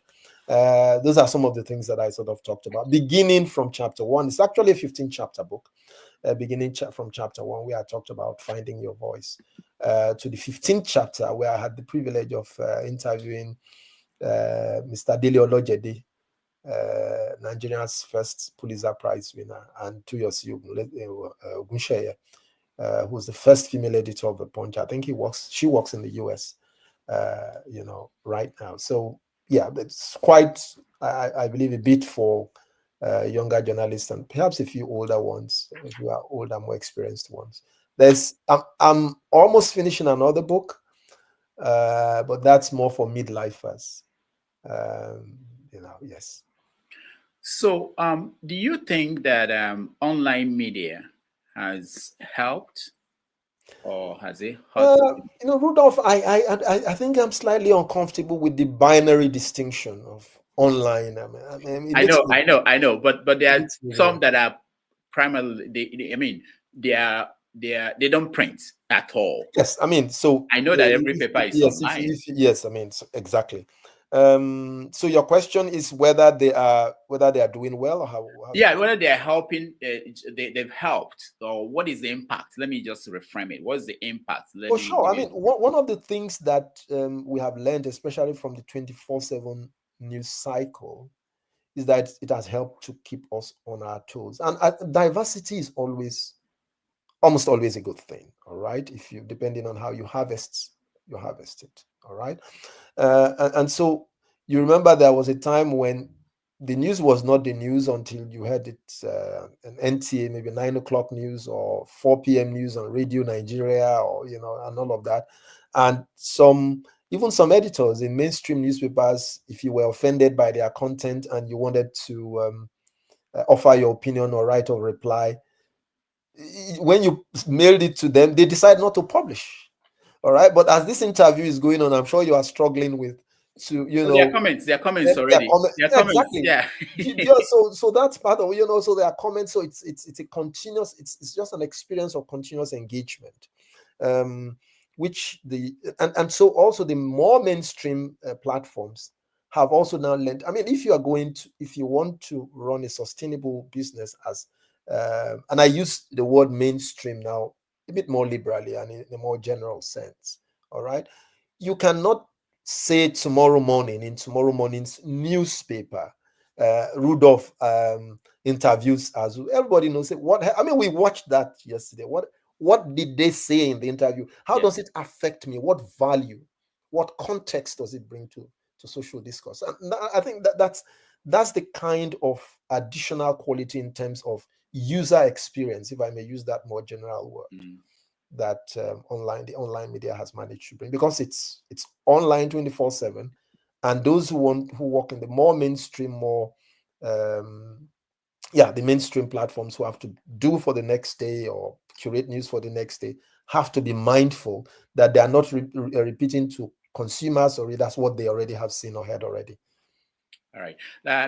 My people are waiting. Let me give them a chance to weigh in. As I bring them in, I want to ask you, because people could blame the media. They do blame the media for all that's fair enough in the country. So, for instance, somebody could say to you, the Okibo report, we know that is somewhere. We've not seen it. What is the difficulty in the media getting their hands on that report and publishing it? Is it that you apply for the Freedom of Information request and they will say no? What is your experience in that regards? Well, you're absolutely correct. And the media, I do agree and admit that we still have quite a lot to do in a country like us, where, as I said, institutions are weak, and therefore the public depends on civil society and especially on the media to lead the way and shine the light in terms of holding government more accountable. And the media also has to hold itself to much higher standards. Of course, I also get that point. But as to our experience with the Freedom of Information, Act, again, it's one area where I see that the media has tried, but we've met a lot of. That's not an excuse, all right. But hopefully, we just need to do more in terms of using that tool to hold government to greater account. I remember one of the recent ones that we did, and I think Punch also did that, had to do with asking President Bola Ahmed Tinubu, for example, to publish his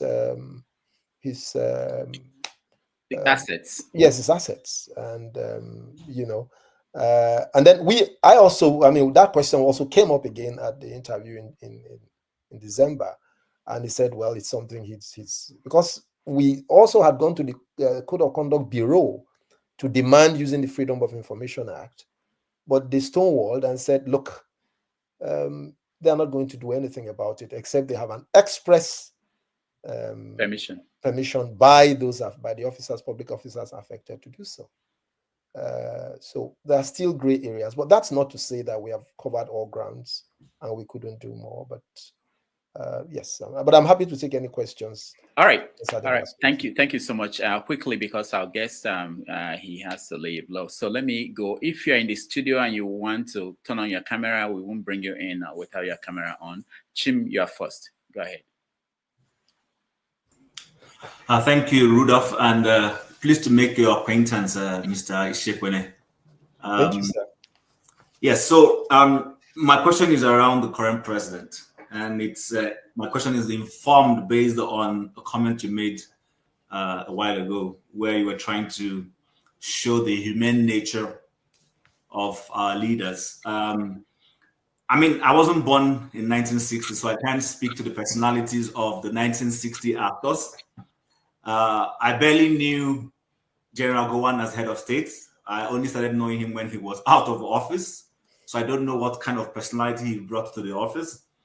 But the first person I began to see his personality in office was then General Obasanjo, in just twilight of 1978 before he handed over to Shagari. But all of this period, most of the military men we have had as president and this particular civilian president dominate their environments. Irrespective of the fact that Mr. Alhaji Tinubu is not an ex-military officer, he dominates his environment. We can see that from his time as governor of Lagos State. And even when he was not in office and he was the godfather of the politics in Lagos and so-called national leader of the APC, which doesn't exist anymore. So my question is this. When he was governor, he tried to do something and hit a brick wall with the then president, Olusegun Obasanjo. He tried to create local governments, which the constitution, by the way, I think really does permit the states to do, but it's just that nobody has really tested it. And we saw how Obasanjo stood his ground and stifled Lagos funding. Now, we also seen how he has led the state when he was governor and managed affairs. As close as you are to him, my question is this. Have you been able to tell him or ask him to say, remember the so-called struggles you fought for as a Democrat when you were not president? You fought against dictatorship. Today, people can no longer protest or air their views without being suppressed. It's happening in the country. And then, of course, we're seeing what happened in the State Assembly, Lagos State Assembly, and then vis-a-vis what is happening in Rivers State. Would you say, based on what you just told us now, that Tinubu, the picture you created, that's a personal view. When it comes to office, would you say he's leading by example? He suffered certain things as a so-called Democrat, but now that he's in the saddle, he seems to be doing practically the same thing the military men did. That's my view and the view a lot of people when you look from afar. As close as you are to him, are you able to whisper to him to say, sir, don't forget where you're coming from. Remember, you were a Democrat. Remember, you went on the streets. You remember you fought against and struggled against President Obasanjo's withholding of state funds. Don't do that to Rivers State. Let the system work out its way democratically, go to court, do all those, exhaust the democratic apparatuses that are given to us, rather than using the instrumentality of federal might to want to go against dissenting voices. So, because I'm struggling to, juxtapose what you said about him versus some of the things we're seeing him do in office. And that also brings me, this is not a question, to how he even came to office. Grab it, snatch it, run with it.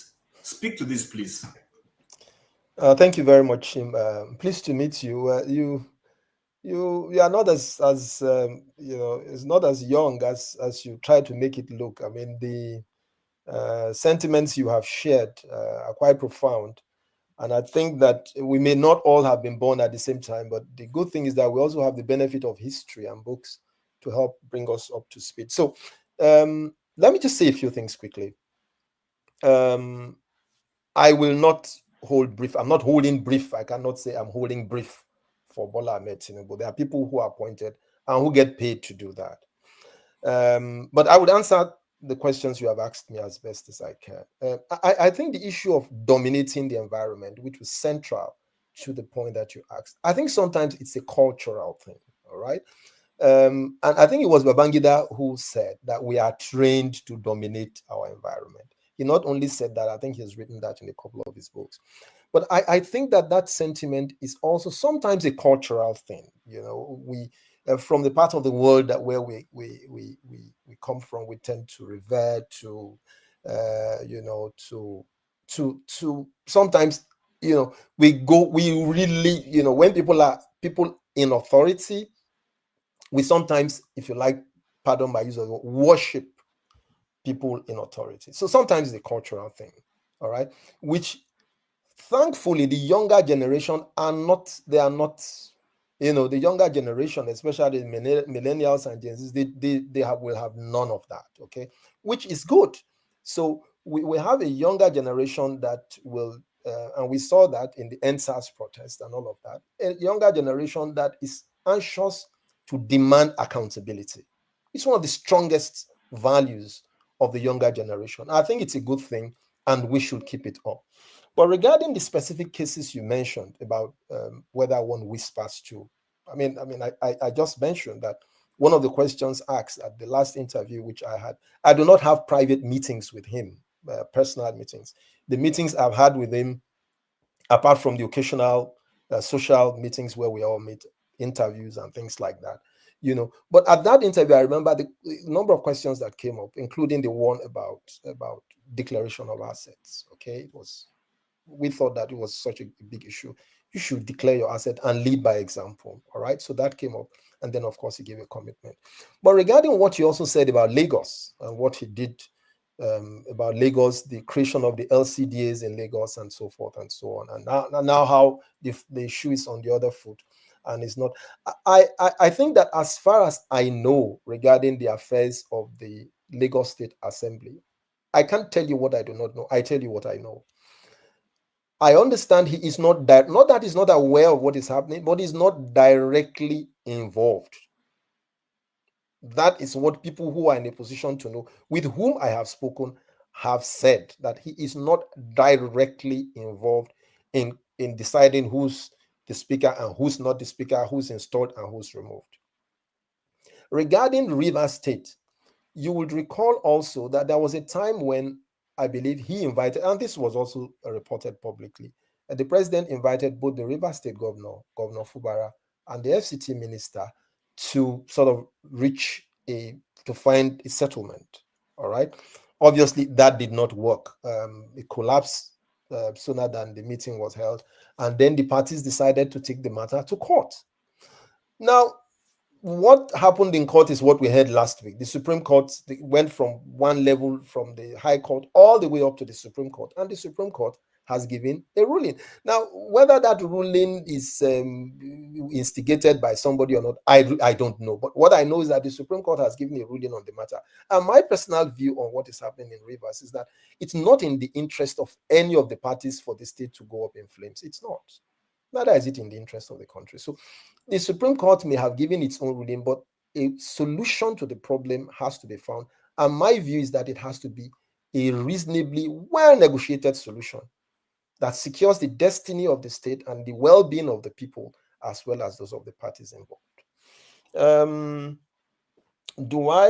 The matter of protest, whether, you know, he led many protests, how can he then try to stifle protests? I remember that after the first protest last year, the second one that was to have been held either in August or October, I can't remember which one. I remember a statement was issued by the presidency saying, look, the president supports people's right to protest should not. And in fact, in Lagos, the commissioner of police bought refreshment, bought water for people who were actually protesting. And the police, according to what the law requires, provided protection for the protesters in Lagos. Unfortunately, it wasn't the case in many other states. But that of Lagos, I know about because I followed very closely. So But the thing is this, as I said, nobody gives anybody rights on a platter. You have to take it. You have to demand for it. I mean, and you are here in North America and you are familiar with the history. Nobody is going to just come and give you what you think is your right. You will have to demand for it, and not only demand for it, you will have to take your right. And we have seen what happened after what happened in Lagos. The last time when the NSAS protest. That may not have, the NSAS protest may not have achieved all the results that we wanted it to achieve. But Lagos is not the same after the NSAS protest. So there are some benefits that have been derived. So my advice and my recommendation would be that citizens will have to demand for their right, consistent with the law that, you have to. Sometimes you even push the envelope and press the frontiers to demand for your right, as long as we do that without resorting to violence. Because I will not recommend violence as a solution to any problem. All right. Thank you, Chim. But Rudolph can make my email address available to you. If I've not been able to satisfactorily answer your questions, I'm happy to engage you after this session, please. All right. Appreciate that. Thank you. So Rudolph, I will collect his email from you. Right. Okay. Thank you. Femi, you're next. Yeah. Good morning, Uncle Azu. If I can call you by that. Calling me uncle. That is part of what I'm talking about. I can. I cannot call you by name. How are you, Femi? I can call you by name. Ben, sir. Yeah. So, long history of reading your articles right from Punch. So, I'm happy to have this conversation with you. Now, I have a couple of questions. I'll just put in a bullet list real quick. So, first of all, I often wonder your interview with because I think you were part of the correspondent that interviewed President Tinubu. That's correct. Right. And I'm going to say this with a tongue in cheek now. Do you get paid?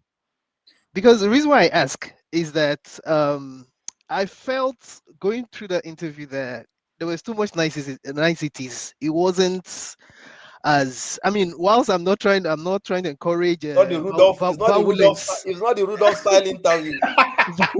Violence, yeah. Or is it that there was some kind of back and forth in terms of, okay, these are the kind of questions. Did they get exposed? Did it get exposed? Okay. Prior to the interview. And I want you to tie it with President Obasanjo and your encounters, some of which I've read in the past with him. And how come you were able to avoid being beaten more than once, especially during his famous presidential chats? And also, why is it that we don't have this consistent engagement with, meaning the various presidents that have come after him with the press? And then the other question I was going to ask you was regarding something that Chim had highlighted earlier. What is making it so difficult? Because I'm yet to be convinced by saying things about the president. What is making it so difficult to remove the NMPC? I don't know whether to call him CEO, because it looks like that man is going to die in that position. So I'll keep you there.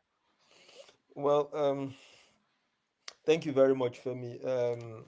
Your first question, sorry, I should have been writing. Your first question was about what was that first question again? If journalists got paid or get paid. Yes, your first question about the interview we had and about the you're too nice about the offensively reverential manner in which the interview was conducted. I'll tell you what happened. We expected to have a live interview, and our position, I'm talking now as a senior member of that panel, our position when we arrived before the interview was, and our understanding was that it was going to be a live interview.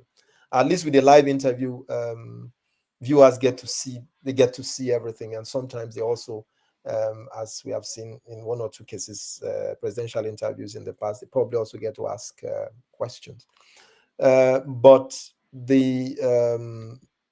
the folks who organized the interview were not disposed to that. We wanted to have a live interview. We thought it was the best thing for the country and for the president and for ourselves and for our reputation, but they would not have a live interview.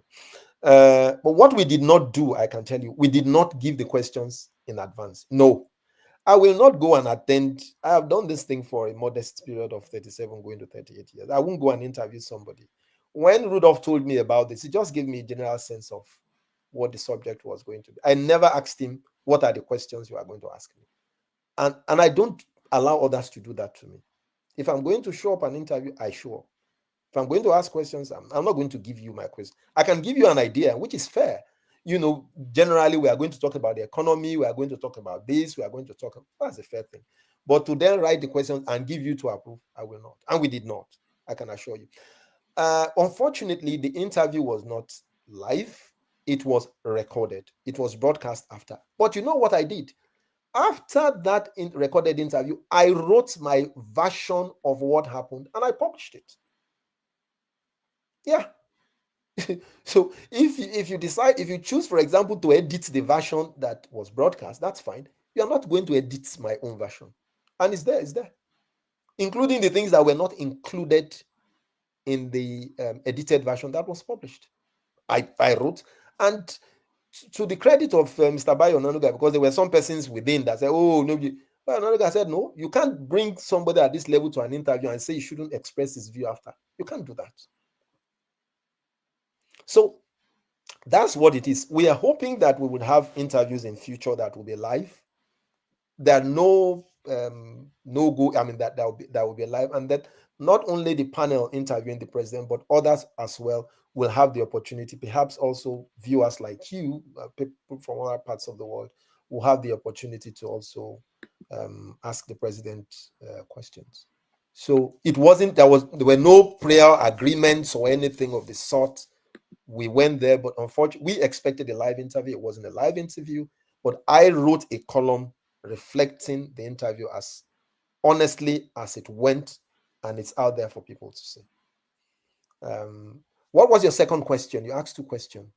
Oh, yeah. Actually, I wanted you to juxtapose what you just said with how you were able to maneuver President Obasanjo from even beating you during his previous media chats. Because I just shared one with you. I mean, with due respect to President Obasanjo, I had more than one encounter with him. I'm not the only journalist anyway that has had that sort of encounter. Many journalists have had some nice, not so nice, others nasty experiences with him. But that's just the man. That's who he is. President Obasanjo, I don't know whether you watched his edition of Hard Talk, where he asked, what's the name of this Hard Talk guy? He said, can you ask your prime minister? Can you ask your prime minister that question that you're asking me? So that's just the man. That's who he is. And then finally, the NMPC, is it GMD? Yes. Well, yeah. I think it's part of the president's prerogative. I have actually asked that question in one of my articles.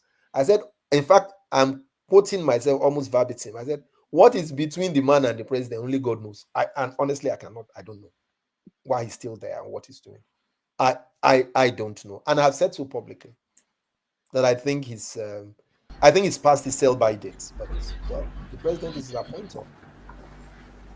All right, Azu, there's one question from the comment before we go that you didn't answer. Somebody wanted to know that you didn't say whether you were paid. I heard that they kept journalists in a hotel for the purpose of that interview. Okay. So. I was not paid, and I don't know of any journalist who was paid. I stay in, I have a house in Lagos. All right. I have a house in Lagos where I've lived all my life. But I work in Abuja. The interview was held in Lagos, where the president was during his holiday. And then I told the organizers of the interview that I'd rather I stay on the mainland.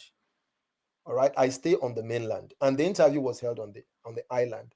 And they said, for purpose of convenience, it's better for us to move from the island in the morning because of the traffic situation in Lagos. My default position was not to use. I have a small place that I'm comfortable staying, and wherever I stay, I can only sleep on one bed at a time.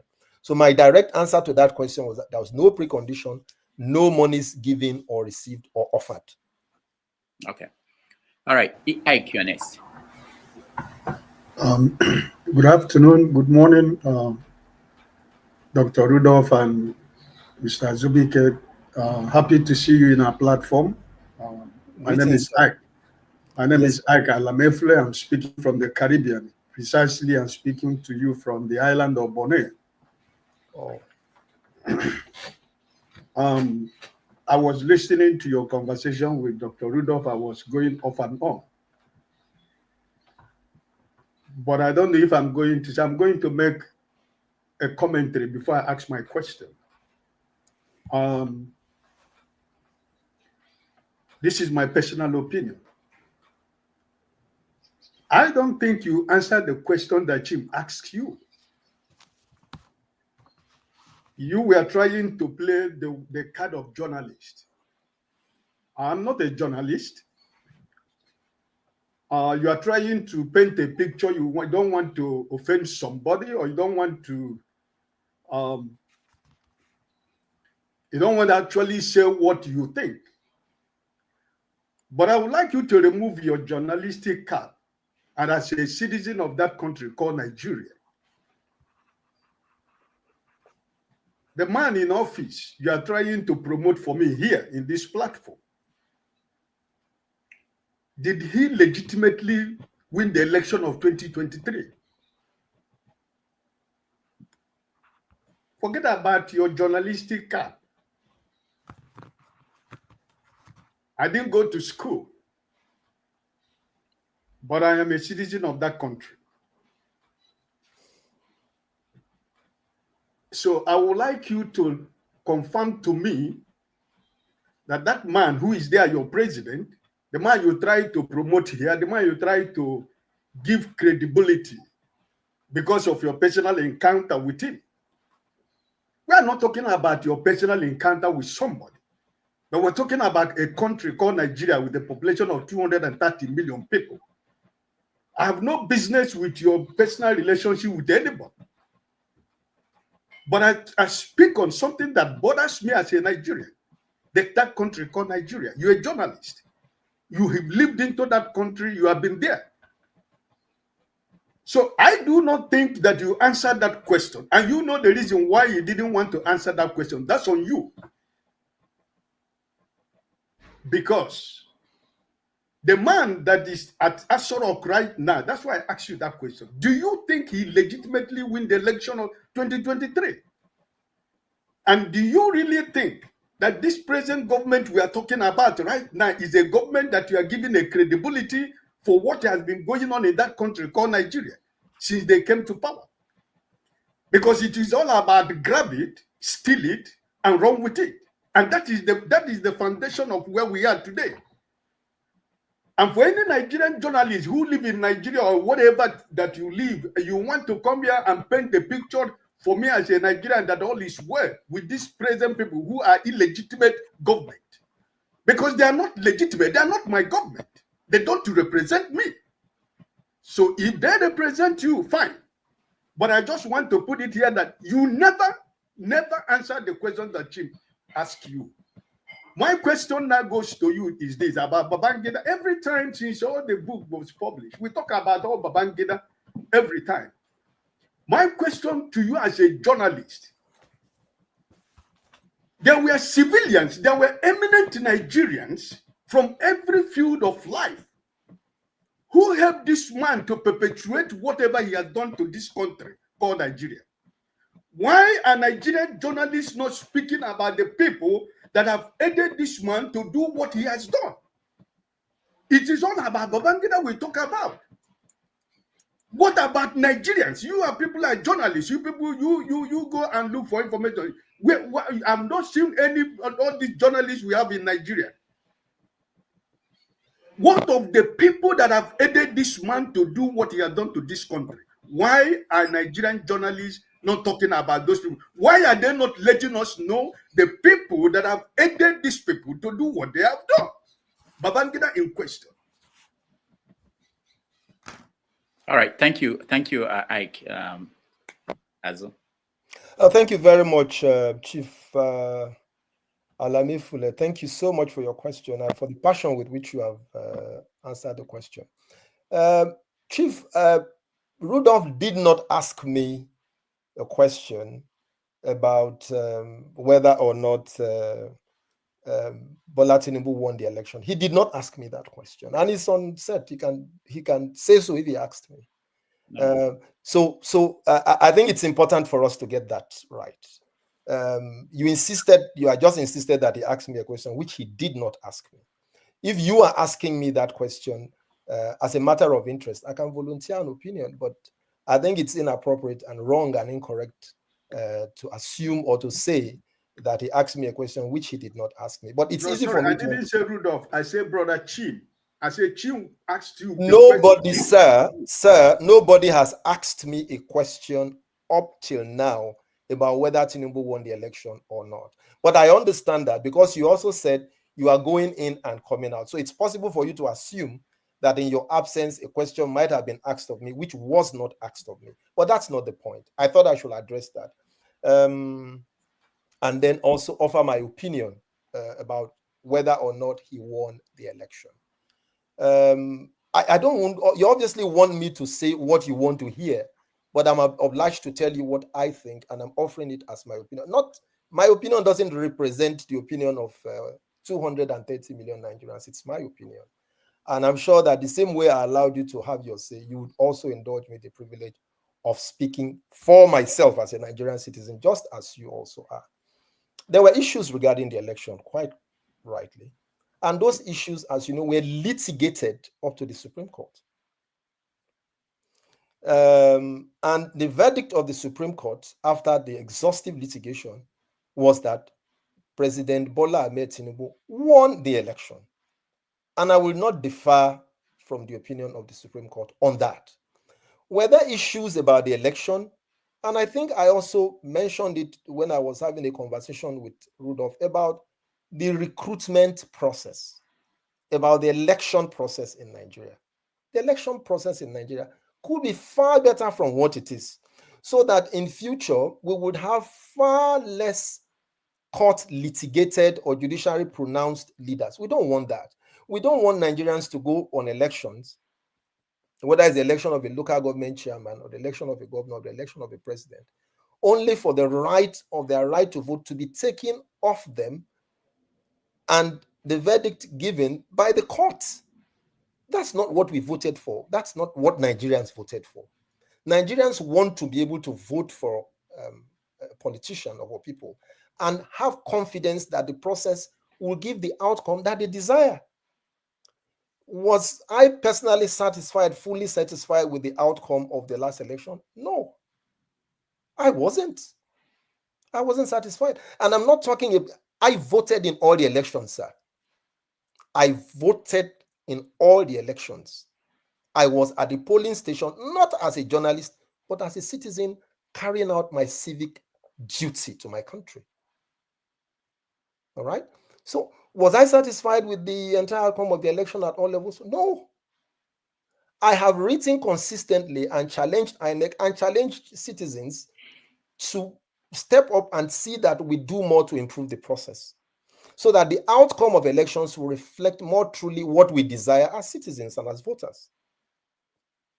But the last presidential election was litigated up to the Supreme Court. And I think it's futile. I mean, just ask, for me to, relitigate what the matter that has been closed. That would be my answer to your question, sir, regarding the election of 2020, the last general election. Now, you also asked me a question. I don't know whether it was a comment you made about, I think you made a comment and then you asked a question about what I believe or what I think about the election, whether I believe that Tinubu won the election. Yes, he won the election. He did. And as I said, that matter was litigated exhaustively. Was I satisfied with the entire process? No. That would be my answer, sir. I asked about the Babangida issue. Yes. Now, yes, thank you for reminding me of that. Now, the Babangida issue, you are absolutely correct, sir, that Babangida is one man, and perhaps we should also look at other characters and other people who are involved in that process. I agree. I also mentioned during the discussion on the book, A Journey of Service, that before Babangida's book, there are 3 other books that I know that I have read that have been written on Babangida. Interestingly, because you make this point, if you read Maxiloem's book, Soldiers of Fortune, what he said about David Mack, who was also one of the principal characters of that era, he said, and he has not been controverted, that David Mack said that if Abiola was declared president, that he would shoot him. It's in his book. It's in Siloam's book. So there are obviously, but the point about leadership, as you may agree with me, is that somebody will have to take responsibility. And obviously that was what Babangida did. And I think I also give him credit that for him to have come down to it, that he even sat down and wrote a book that we are discussing, I think it's commendable. All right. But even if you read his book, you will find also that, and I mentioned the number of persons who were also actors in that period who don't agree with what he said. And I've also just mentioned another person, David Mack, who said and has been quoted as saying that if the winner of the election was declared, he would shoot him. He said so in Mark Siloan's book, Soldiers of Fortune. All right. So I do agree with you that not only the person who took responsibility should be held accountable, not only for that season, but everybody who played a significant role in bringing the country to the position we find it should actually be held accountable. And do I think the press is doing enough? No, sir. I think the press can and should do. And that's the purpose of this conversation that we're having. That the press, and I agree with you completely, that the press, civil society ought to do a lot more to hold citizens, to hold people elected to public office accountable to the pledge that they took to serve. I thank you very much, sir.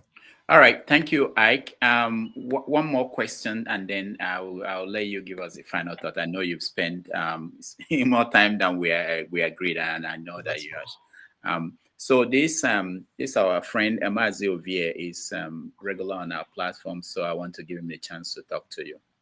Ovie, go ahead. Thank you, Doctor. Good afternoon, Mr. Azu.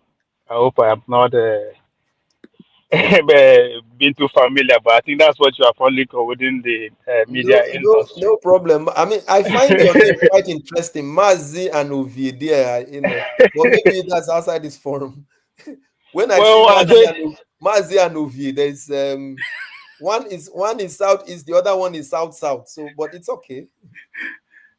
Well, I am surprised that as a journalist, you are interpreting the name like that. You are supposed to be at the forefront of promoting one Nigeria, but it's okay. I understand. This is where we are as a people. Please forgive me, Mazi. It is not me. I almost would have called you Olorogun Ovie, but it's okay. Either way, you are not wrong. But in a nutshell, I'm a typical definition of what Nigeria should be.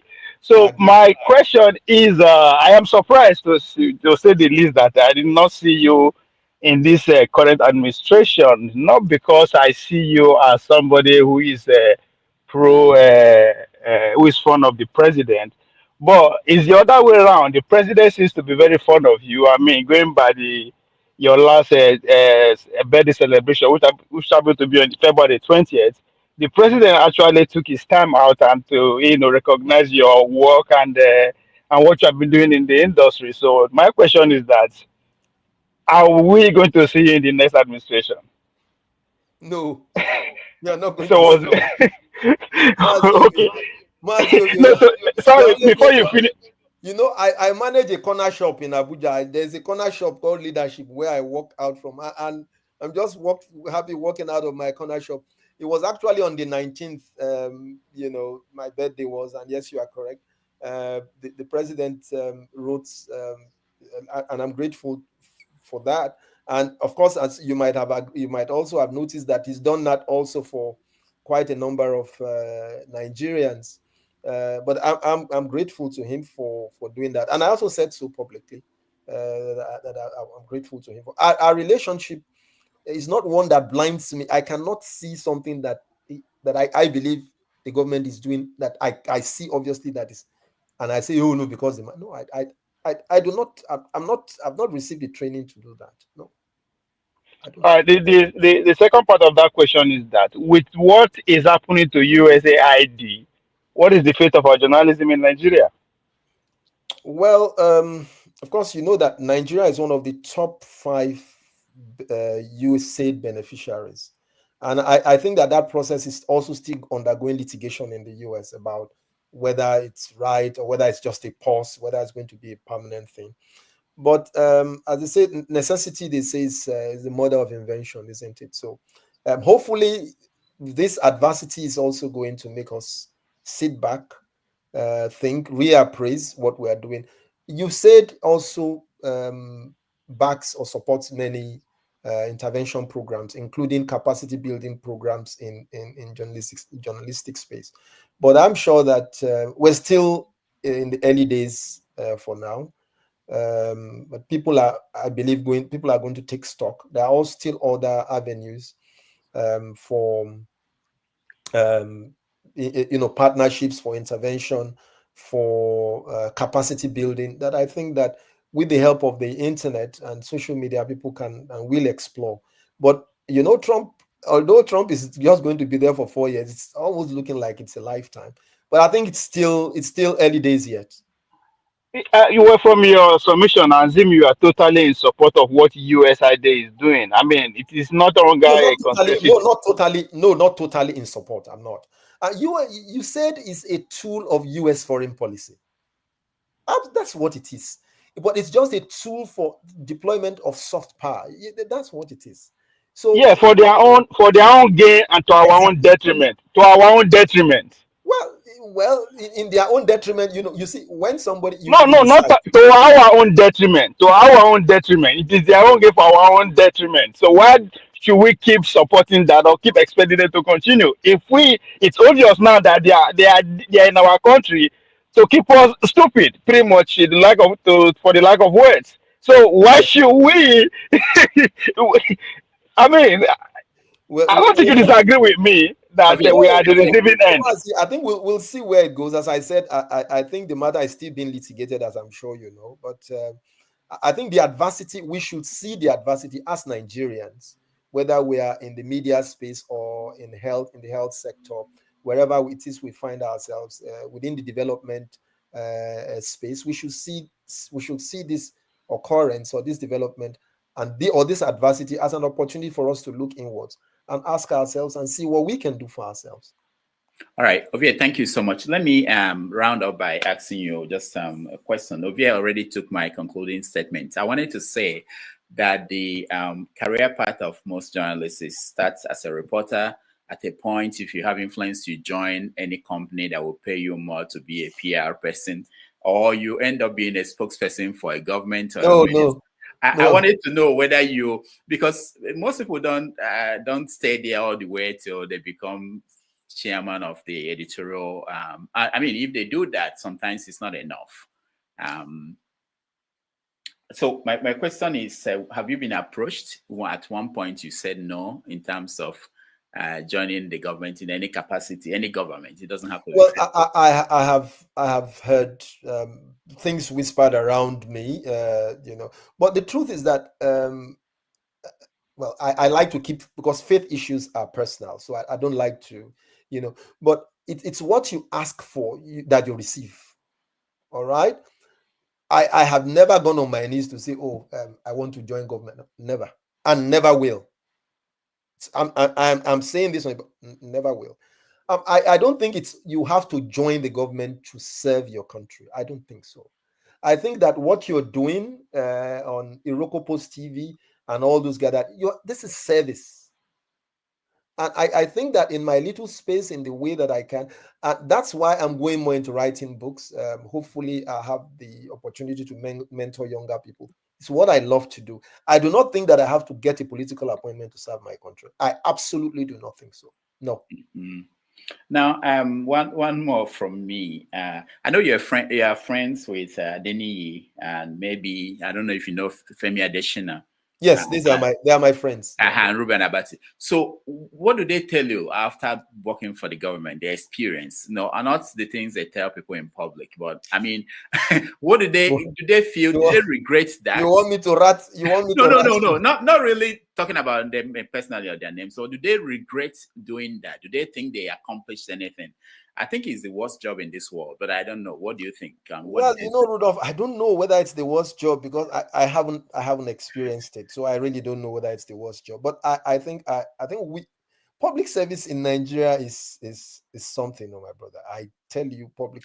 And by the way, Dr. Ruben Abati has written a bit about his own experience in his. He's written about his experience, how phones will stop, how his phone stopped ringing and all of that. So that gives you a sense of what they go through. It's not see, the fact that it's not what I want for myself does not mean that I will make a judgment call on those who have gone there to serve. No, I will not. I think that service to one's country in whatever capacity you find yourself doing it is what we should all give of our best to do. And that's all I would say. Doctor, one last question. Okay, hold on. That's why we don't keep you in the studio. So is Leadership newspaper, is it print? Does it print? Oh yes, Leadership. We are on print, and we also have a Hausa title. We also on different social media platforms. Is it profitable? Profit it's a privately owned newspaper. It's doing well. We are paying our bills. We're not owing staff salaries. We're not owing any journalists salary for any month since we're not owing salaries. We're paying our bills, meeting our obligations, and I think that we're just doing the best we can in spite of the challenges to make it more rewarding and profitable, not just only for the owners but also to give staff members much better experience and a better deal. That's what we aim to do every time. There's this thing about Ovie alluded to that USAID. There are so many non-profits that are supporting the media in Nigeria. Yeah. Do you think that without them, that the media in Nigeria will still be functional or be there? I think it would be a tight call because many of these many of these organizations, especially the NGOs, MacArthur Foundation, and many of them, they're doing a great work supporting media, helping to build capacity and all of that. But I think that the opportunities these days are much broader, wider. And I think the reason why you say it is going through this difficult part is that the leaders of the country, and I'm talking, of course, of the US at this time, are saying that, well, even though it's a tool for soft power diplomacy, there's also a lot that you say it needs to account for. I think it's basically a problem of accountability. That's what is happening to USAID. I think it's a huge lesson that we all must learn. And I hope that others also supporting the media and supporting development work in other countries must learn that one day they will also be held to account. It's impossible. It's important. All right. I saw one of our moderators, forefathers, because he has to go. He has to go. No, it's not even a question. It's not a question. Where they were accusing him of collecting money before interviewing the president. I'm just want to say, what are the guidelines to ask questions? I know when you are in front of a president, there are guidelines. What are the guidelines like? What you can ask, how to ask your question and all that. What is it like interviewing the president in that regard? Well, they're not. Usually, you some broad areas of intervention. I mean, before I came on this program, it's similarly this sort of experience I had with Rudolph. Right. So there'll be questions on politics, on the economy, on this and that. Those are broadly the sort of things that you agree. They did not demand us to submit questions in advance, and we did not. And even if they had demanded, and if anyone would demand, I will not submit my questions in advance to anybody to interview. All right, final person, forefathers, quickly. He has to go. Just go. Yeah, and greetings, Dr. Damage. Thank you for having me, and greetings to all the panelists, and special greetings to the guest, Azubuike Ishiekwene. I appreciate you coming in. Everything you've been saying, I did agree with quite a lot of them. The only area that was of concern to me was, I did hear you say something about worrying about the people in the middle when talking about the Lagos politics and how the politicians, because of their politicking, forget the people. But you supported some of the actions of the current president regarding fuel subsidies. I don't know what you think about what happened with the floating of the currency too. What you feel about that? Because based on looking at the actions that were taken, the damage that was done to the economy based on those actions were quite significant. Nigeria's economy should be heading towards $700 billion GDP by now if that action hadn't been taken. So, and I noticed that your analysis tend to frame itself around Nigeria, which is fine, not taking into account the international or geopolitical aspects to the effects and the actions of our leaders. So what do you make of, if I tell you that the floating of the currency cost the Nigerian economy over $60 billion in 2 years, and when we say cost the Nigerian economy, I mean most of that wealth was harvested from the Nigerian economy from foreigners. What would you say about that policy? Is this man the nice man that you are very happy with because he asked you about your child? And I noticed that Dr. Damage tried to alert you to the fact that Babangida was similar. We shouldn't forget the people in between what these nice people do. They do things for their own purpose. So what do you make of that for this foreign exchange floating? I support the removal of the fuel subsidies. The speed with which he did it was wrong. The way he implemented it was wrong. But the question of whether we should keep the subsidy or remove it, I don't have any issue with that. So what do you make of his policy generally, from economic policy especially? Thank you. I can hear the bell ringing in the background. Forefathers, thank you very much. And I'm happy also to engage after this, as I said to Chim, I think it was early on. I think that, you see, there are no easy choices in economic matters, as I'm sure that you know, no easy choices at all. And I did not say, please pardon, forgive me if that's how I came across, saying that everything that the president has done is good. No, I didn't say that. I said that difficult decisions that had accrued over the years that have now been taken would have consequences, and also includes not only the decision on petrol subsidy, but as you have correctly said, the one on currency. As of the time the president tried to merge those currencies, there were at least 4 or 5 different rates. There were 4 or 5 different rates. I know of a situation that existed in Nigeria where a central bank governor could call you forefathers in the morning and tell you that before tomorrow morning he was going to make you a billionaire, and it happened. It was just basically arbitrage. It was basically arbitrage. So, and you see, the relationship between petrol, which you mentioned, and the exchange rate is that they are inextricably linked. You can't touch one and leave the other. You know, but we will see, by God's grace, I'm sure that by we'll see in the fullness of time whether these are decisions. Was how the decisions was taken? Was it right? Could it have been sequenced? Could it have been done slowly? Could it have been better thought of? Well, these are all matters that have been asked, and in fact, these were matters that came up in the last debate. But it obviously is that there's no good time to take a right decision. You have to do what you have to do, and then find a way of managing the consequences. Sorry. Can I just a minute, forefathers. The consequences have been very severe for all of us. Very, very. I do not work for government. Never have worked for government. Never.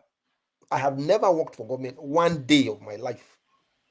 Never worked with you. I agree with you on that, and I think you actually are speaking from your own mind, not because somebody's influencing you. Exactly. I've never worked for government. Never worked for government. So, but what I wanted to highlight was when you say the central bank governor can make somebody rich. Yes, that was costing the Nigerian economy a lot of money.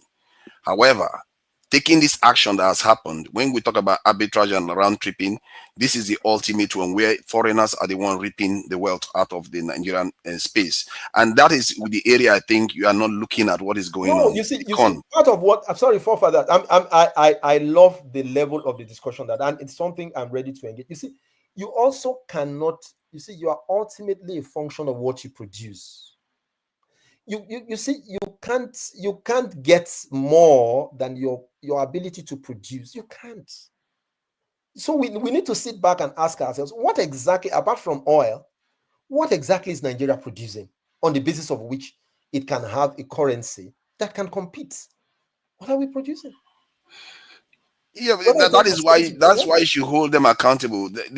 Okay, about the oil area you were referring to, let's not forget the person that is responsible for why Nigeria is even having a semblance of stability right now is Dangote Refinery, and that was something that the previous government did. And if not Dangote coming in to reduce the demand for the dollar, the Nigerian currency will be floating in one direction right now. I appreciate the fact that he is doing something regarding ensuring that Nigeria oil production is increasing, but the move to do that already commenced with Tompolo and all the stuff that was laid on the ground. The policies that this government have pursued, specifically themselves, that they originated from, I don't know which one has really benefited Nigeria. I'm just this is saying it so that we truly understand what is going on here. When we praise him, I like these tuition fees. I don't know whether it's transformational stuff. I like the Lagos Calabar road. I don't know how transformational it is. But to be fair, the only thing I will give him credit for is that at least he didn't sabotage Dangote for completely. But the Nigerian economy, where it is right now, below 500 billion in GDP, it didn't need to happen. He knew Dangote was coming on stream when he floated the currency. Dangote was coming to reduce the demand for the dollar. But he went, even before he appointed his central bank governor, and floated the currency. Who does that to their nation? If you love your people so much, why would you do something like that? But that is just my own analysis from what I've seen. And doing my analysis, it has cost us over $60 billion in 2 years. What other thing will cost us that much money? Arbitrage. Arbitrage was costing us about $17-18 billion a year. Subsidy was costing us similar. He's already removed subsidy. In other words, he had money in his pocket, but yet he went and floated the currency that cost us $60 billion. Why? You should be asking yourself this critical question. Why do they do these things that they do? It doesn't make sense. It's not economic. He did it even before he got his CBN head in office. That is the kind of question I would like our people, our elders, to be asking these leaders. I don't know why we don't see it. But all right, thank you, forefathers. So you can answer him and then your final comments. We really appreciate you joining us today. Well, again, I'd like to thank forefathers and everyone who has been a part of this conversation, both those who have spoken and those who obviously have sent in their comments. I think it's a measure of the passion that we all have for our country, that we are also fiercely and deeply engaged in this conversation. I see nothing personal in the conversations that we have had. So I would say to my good brother and friend forefathers and other brothers and sisters who are on this call, that we should continue having this call. I'm open. Please share my email address and contacts with others. I do not have all the answers to all your questions, and we continue to reflect on these things and share thoughts about what we can do both individually and collectively to make our country a much better place. I'd like to thank you once again, Rudolph, for having me on this program. Thank you. Thank you so much, Azu. And hopefully you'll come back very soon and be with us on a Sunday, because Saturday is a special day for people to have their say. Sunday is when we have 90 Minutes Africa. So it's more relaxing. So also for people who want to support his work, because we can't be expecting journalists to do their work and we don't support them. This is a book about writing for the media and monetizing it. Of course, you can find it on Amazon. He has a book on Nuhu Ribadu, an old book. He's going to get it back on Amazon. And of course, anytime as you have the opportunity or the time, you can always let me know. We want to have you back and have this conversation. Yes, there's actually a workbook, which is a sequel to this one. Okay. There's a workbook. Okay. And then, as I said, I'm actually almost finishing, a book on midlifers and content creation for profit. Should be out sometime next month. So. All right. Thank you once again for having me. Thank you so much. We appreciate it. Very much indeed. Thanks. We take a break. When we come back, we do a review and go to our usual Have Your Say 247 for Saturday. Thank you, everybody.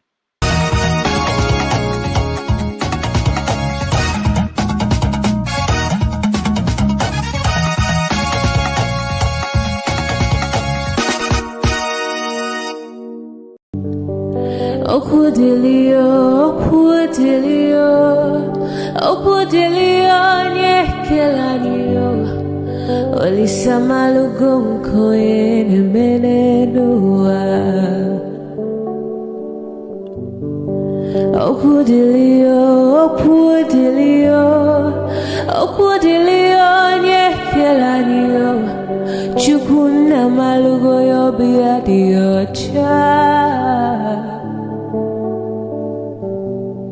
Agaranya chogo kowe bili Agaranya chogo kowe rienio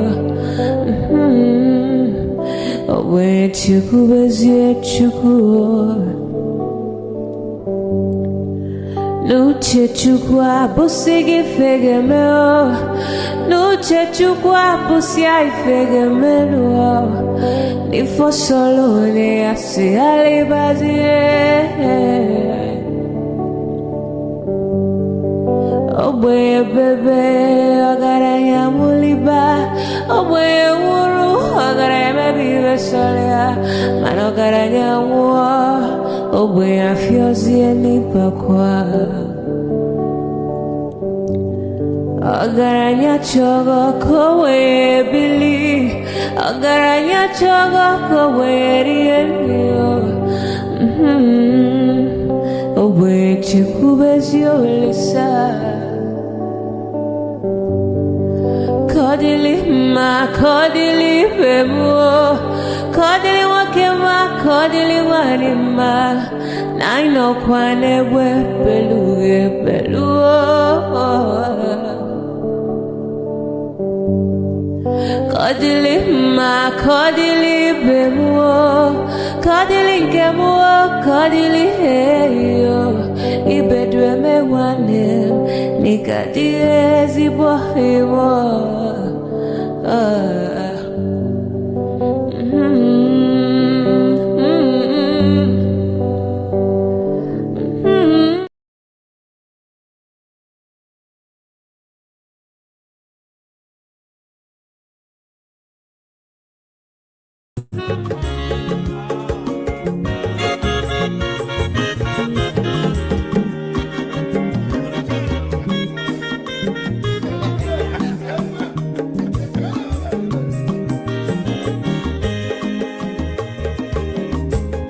Wenye mazolo bio Akwa mazolo bio Maxi Ibia bunye go kwanu mo no fube nazo Olaga ni piazugo Mma olaga do ni piazugo Akwa wilo chio biko rapuzo Kona bazia Onyo mazoro biko Abamba wazoro dasari Ibia unye nivana mo Ulaga dori biazigo Mo ulaga dori biazigo Abamba wilo chino Biko rafuzo Ona wazia Mazi weko Odogu no kwerezu naka Onyo maniga dele mo Mazi ni mazi Ibu go with melody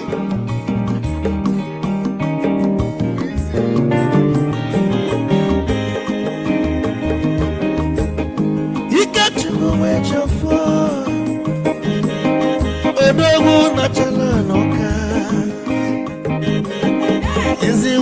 m n'ịgadịle mma ụlagado n'ibezigo mma ụlagado n'ibezigo amammanwụ ilochilo bikoro ụzọ anabazi tee onye ọma zoro amammanwụ azoro sorry ibia mụnye nukwana m ofu ube narụ ụlagado n'ịbịazigo na zaboy mma ụlagado n'ịbịazigo amammanwụ ilochilo biko rapụ zoro anabazi odogwu kenere m ikechukwu amakwa m n'ike agwụgọ gị oligwe kwelu ike ji ọbọbịa lebe gị igbo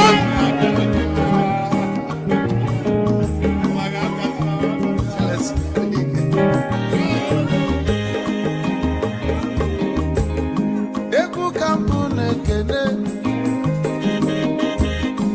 ọmọgọ ndị nsọ Chukwu Emeka Lumo Ikechukwu na-egaji esi nwanne m ekene ịlapụlụ ife niile na-eme wee bịa nke gosili na anyị na gị bụ nwanne wisdom gaji ka nye gị maịkị ka ogobanya bụ egwu isili maxi ọ bụ na-etiri egwu a malụkwa malụ n'imego m ife ọjọọ wee sị gị nwanne m ife ọkụ na ịchọlụ na ngeme wisdom onume ekene gị gbamanwụ iyo iyo biko lapụ nabasị ya zoro zoro zoro zoro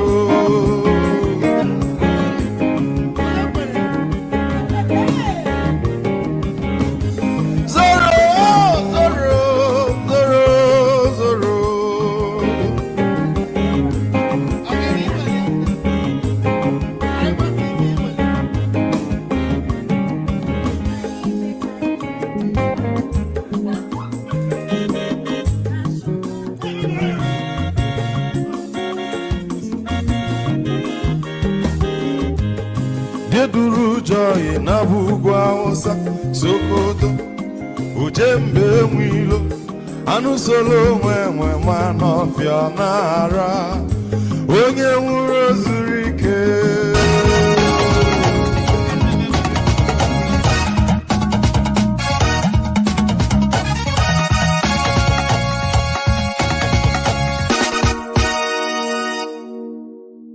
And I am ready to die defending Nigeria in whatever way. When it is God's time for us to go, it is you not took my going time to God. You are ready to defend Nigeria. I gave you no, I'm coming. I'm coming. Alexi, hold on. You already started. What I'm saying, defending I have nothing new to say. People are hungry. Let them die. It's their fault. Yeah, I'm supporting Tinubu 100%. You're supporting Tinubu? 100% to deal with Nigerians. Jeez. People like you. So that when next election comes, I will now see whether when people bring money, you will vote for them or you will do your point. Don't forget, that state is now an oil producing state. So they now have derivation, if you are not aware. So if you want to speak for anybody, please do not defend a character like Yabelo. Please do not. Okay, let me respond to him 1 second. Do not defend a character like Yabelo. Do not. All right, thank you, Mohammed. The people of that state. Can I respond to him? No. Then go to hell. Rudolph, go to hell. All right.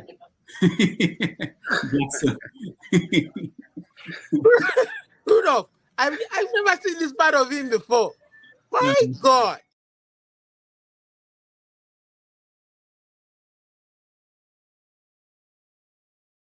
Nigerians will say will no longer accept the wrong thing. And the day we all collectively say we will no longer accept the wrong thing, we, the political class, will behave normally. People must reject us if we behave wrongly. Maybe one day we will have 2 big buildings in Abuja where we'll have places where we put pictures of people, even if they are dead, and say these are the people who really messed up this country. So that their grandchildren will come and know that their grandfather. Categorical grade 1 criminal. The only person more criminal than Tinubu in Nigeria is probably Babangida. But he's a criminal, and is he fit for purpose? Absolutely not. Should Tinubu be the president of Nigeria? Categorical no. Is there a better option than him? That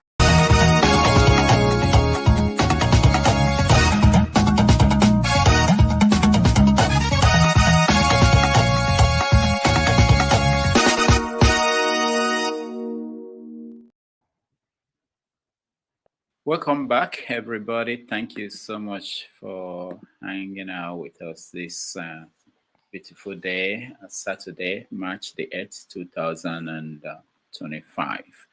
I appreciate all of you, and we will get you guys to weigh in on how our conversation with Azu went, and then we will start the usual have your say 247 that we typically have on Saturday.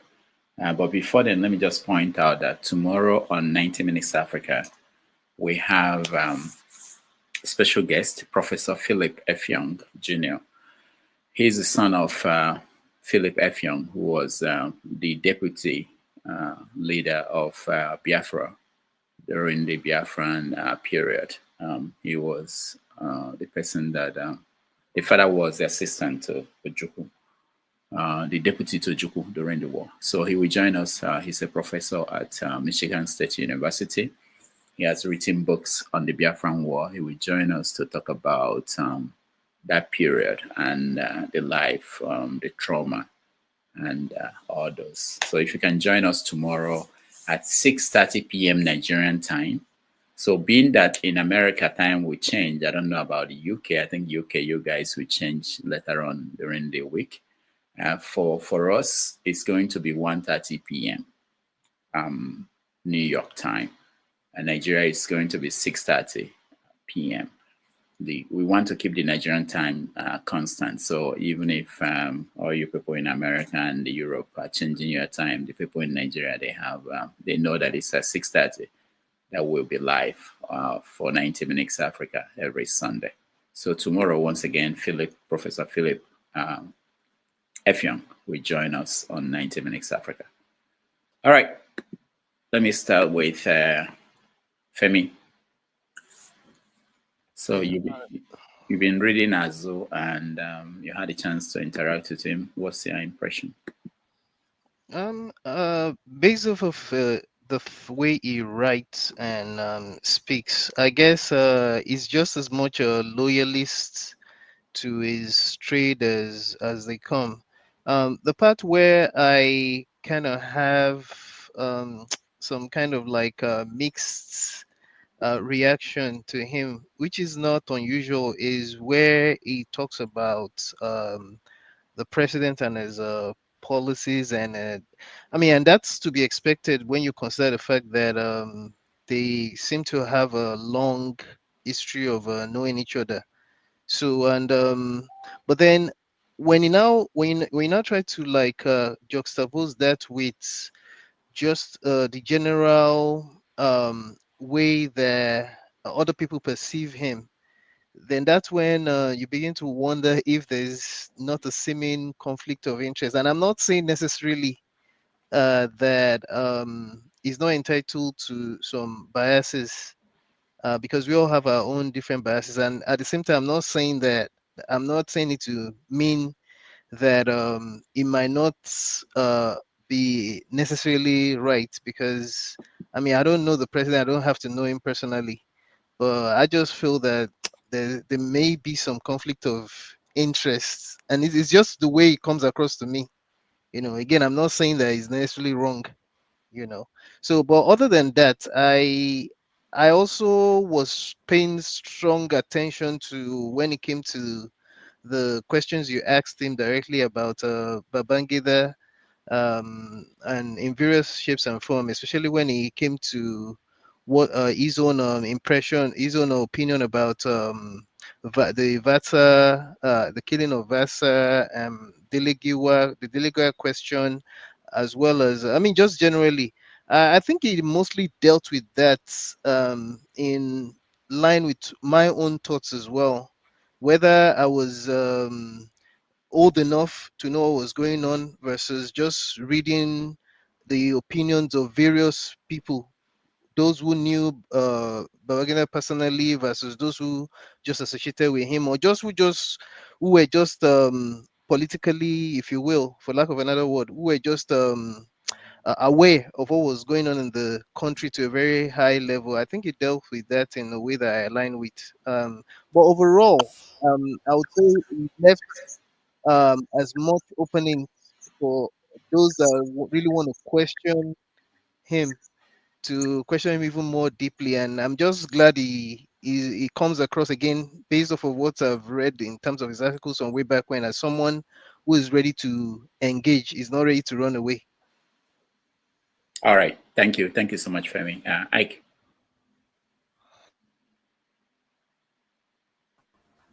Good afternoon again, Dr. Damages. Thank you for thank you for all you do, and thank you for the guests you bring for us every time. God bless you.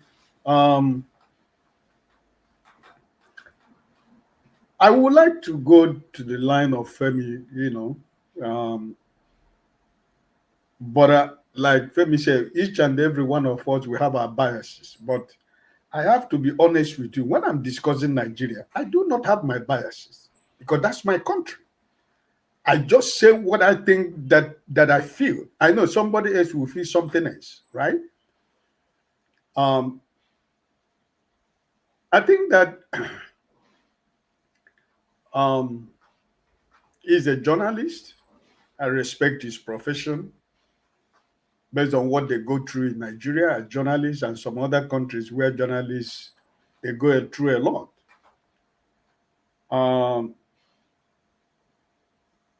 But I think that, like as he did eventually or admit partially with me, that the journalists in Nigeria, they're not doing enough. Maybe the way I looked at it, because he lives in Nigeria, probably some of his diplomatic answers is based on security of his life, his job, and his family as a journalist who operates in Nigeria. So I'm not gonna prosecute him for that, because most of us would not want to go back to Nigeria, So for people who live there, I doff my cap, and I have a lot of respect for them to be courageous enough to face the everyday life in Nigeria. So I can understand that. But my worry was the idea when he was trying to promote Tinubu here, based on, like Femi said, based on his personal encounter with him many years ago. It has got nothing to do with me. He's not. My question was not based on his personal relationship. It was based on the country called Nigeria. So I think that I'm not saying that people should not have friends. I'm not saying that it's not a privilege for you to have somebody who is somebody that is in a better position in a society. You come to know him or her. That's not what I'm saying, because each and every one of us, we have friends who belong in one caliber of society or the other. So I'm not taking that away from him. It's a privilege for him to have known him. So that's not my point. So but generally, he spoke as a journalist, and he spoke as somebody who is in the system. He spoke as somebody who has ideas of what are the questions that Dr. Damages was asking him. So I have nothing really to say more than this, but why I went where I went was because I was thinking it was just gaslighting. You know, that's my own personal opinion. And that does not take away my respect for him. And I think that he deserves my respect because when you see somebody who God has placed somewhere, you should be able to respect and accommodate that person because it's not easy for somebody to get to a certain stage in life. So outside that, I enjoyed the conversation. I learned one or two things, and we keep going. Thank you. All right. Thank you, Ike.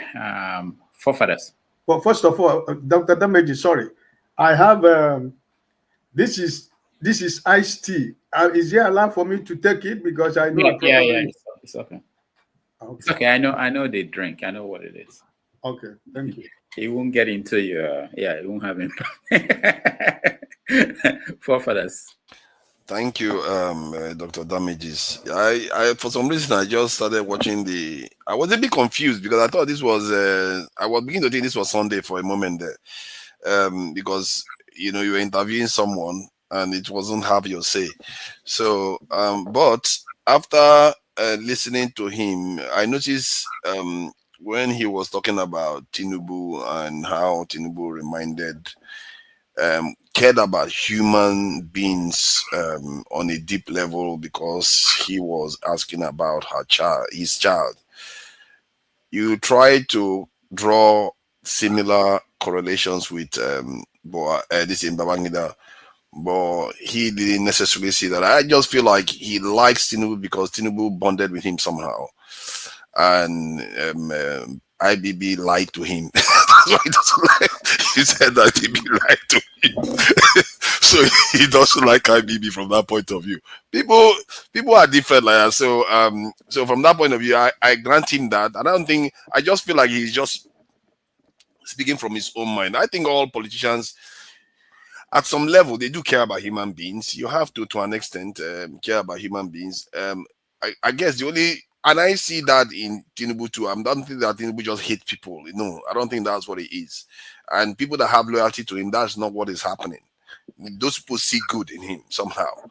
What I see, I don't care about what you feel about him, like a parent that cares. Parents, they always love their child, no matter what the child does. You have to worry about what the person is actually doing to the country. And that's why I drew him back to what he said earlier on about the Lagos Assembly with their politicking. That how about the people of Agege that he was supposed to be representing, and all the other people, Lagosians that are expecting them to deliver. And that's how we have to be a little bit dispassionate about when we are talking about our leaders. Our leaders may be very nice to us individually, but look at what they are doing to your nation. And if they are doing something to your nation, you have to call them out on it. And because that is very, very important, that actually affects most people. Just to close out, I like the video you played of Jonathan. I'm not sure I've heard Nigerian leaders speak like that much. I don't know whether he was in office when he said that. That would be interesting to know. No. You see that. When they leave office, they start confessing, telling us we should be vigilant. Why don't they do it when they're in office? So that they will carry him and put on that this himself.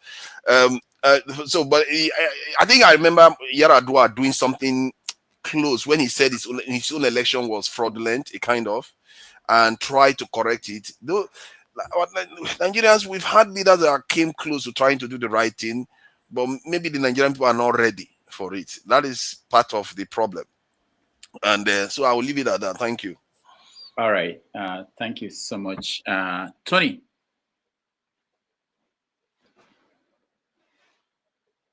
Okay. Greetings, everybody. I was listening to the conversation at the background, and let me thank you, Dr. Damages, for bringing in Mr. Azubuike Ishiekwene. I don't know him personally, but I've been reading some of his write-ups. I think there is on Tinubu. I think Ike and the forefathers somewhat put him on on the spot. And I think he was speaking of Tinubu as someone whom he personally knows, not as maybe not as a politician and head of state, and so I won't fault him for what he had said of his knowledge, observing Tinubu from close quarters. I don't think he was speaking as a politician or as a party member.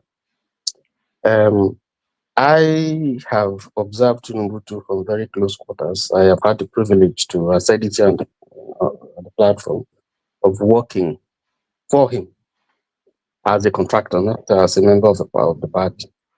And I actually would agree with some of the things he said about Tinubu, if one-on-one as a person. But that's a different thing when we're talking about Tinubu as the president, of the country. So we have to separate that.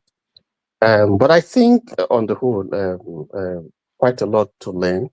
I also take note of what you said about IBB. Yes, IBB's hands are bloody, and he hasn't really changed even at his old age. One would think that now that he's in the twilight of his life, he would maybe stop his Maradonic style of presenting facts and so on and so forth. So on the whole, I think it was good. I learned quite a number of things from what he said, and the questions too were very pungent, and I think that they were well interrogated. Let me stop there. All right, thank you so much. I didn't hear anybody mention that he said that at Leadership newspaper, they pay entry-level journalists 70,000, 80,000. Think about it. That it doesn't mean they are paying for your transportation. They are not paying, and this is Abuja-based newspaper. How do they live on that? How will they be able to get you the news you want them to get you? I always try to make sure we understand sometimes our expectations of people that we are counting on to play the role of the fourth estate. Very important role in any democracy. When those people cannot, I'm talking about this is, he mentioned that they pay, they don't owe. It tells you that a lot of newspapers owe, a lot of media organizations don't even pay you that small money. And you end up finding out that most people who may be reporters are doing other things to support themselves. And these are the people you expect to basically go and take bullets for you, for the profession. Go and knock on doors where somebody will slam the door on them to go and insist that they will get information. These are the people you expect that if they are threatened, they will go back and insist. So anyway, I just wanted to point that out. For me, that was. But the damage is on one level, though. Would that not be a motivation to, win a big story so that you rise up the rank and earn more money? Like a soldier or any organization where you want to rise up and start earning more money as a bigger journalist. Is that not the motivation? Oh yeah, that's true. That's the motivation, but not most of the time. It's not by winning a big story, because for you to get to a big story, you don't have the tools. One of the tools is something he mentioned. We talked about, people always tell me about Freedom of Information Act. That means that in this country, if I go to the office of the mayor of New York City and say, I want to know how much the chief of police is earning, they will provide it to me. They are required to do that. In Nigeria, it's not that way. So that's one of the tools you can use to get the information you need. You can't get it that way. How do you get it? you have the other means to be able to get that? You don't. If you're making 70,000 naira every month, you don't. It may require you going to somewhere 4 times, 5 times to get someone to agree to talk to you. When you calculate 70,000 over 1 month, how much transportation money do you have to be able to? So you find out. So they don't give them like money to go and do their work. Like if they have to go and interview, they don't give them money for that. Well, I don't know. I didn't ask him that, but some places they don't. Some places they don't even pay you your monthly pay. But in some places, even if they give you the money to go, it's not. Just think about 70,000. It's not enough for you to pay for rent in Abuja. Yeah, not feed yourself. You know, it's terrible. It's a terrible situation. And when I pointed out the issue of non-profit organizations supporting the media, if they stop, the third world countries, most of their media houses will collapse because they are not. I didn't want to put him on the spotlight and say, how many copies do you print? I heard that all the newspapers in Nigeria, they don't print up to 100,000 copies. Yeah, but the newspaper is dying though, and but yeah, if the paper dies, if people are not paying for it, where are they getting the money now?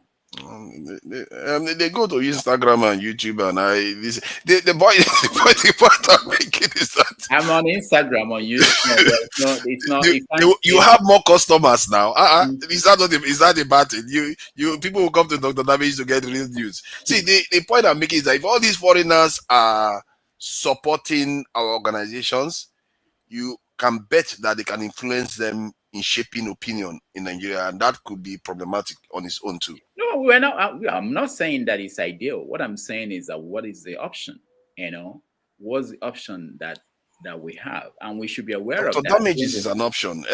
See, you have to promote your channel here. This is the option. You're not even promoting your channel. It's your option. You come here, you hear from people that have exposure, and I'm not afraid to call those people out. Can I make a comment on what you just said? Yeah, go ahead, Ike. Dr. Damages, listen. You see, sometimes it's not that listen, there is something we have as Nigerians. We love ourselves. And if you remember before, when we had my last comment, I do recognize the environment is operating, right? I recognize that. We know what it is. No Nigeria, it's at least let's be honest. Maybe about 60% of Nigerians are not surviving through their salary or what they do. They do extra other things to survive. That's a fact. I know. That's true. So I sympathize with the situation, right? But this is another thing is that this is your call. This is your profession. It's what you choose to be. If you are not satisfied, you can quit also, because.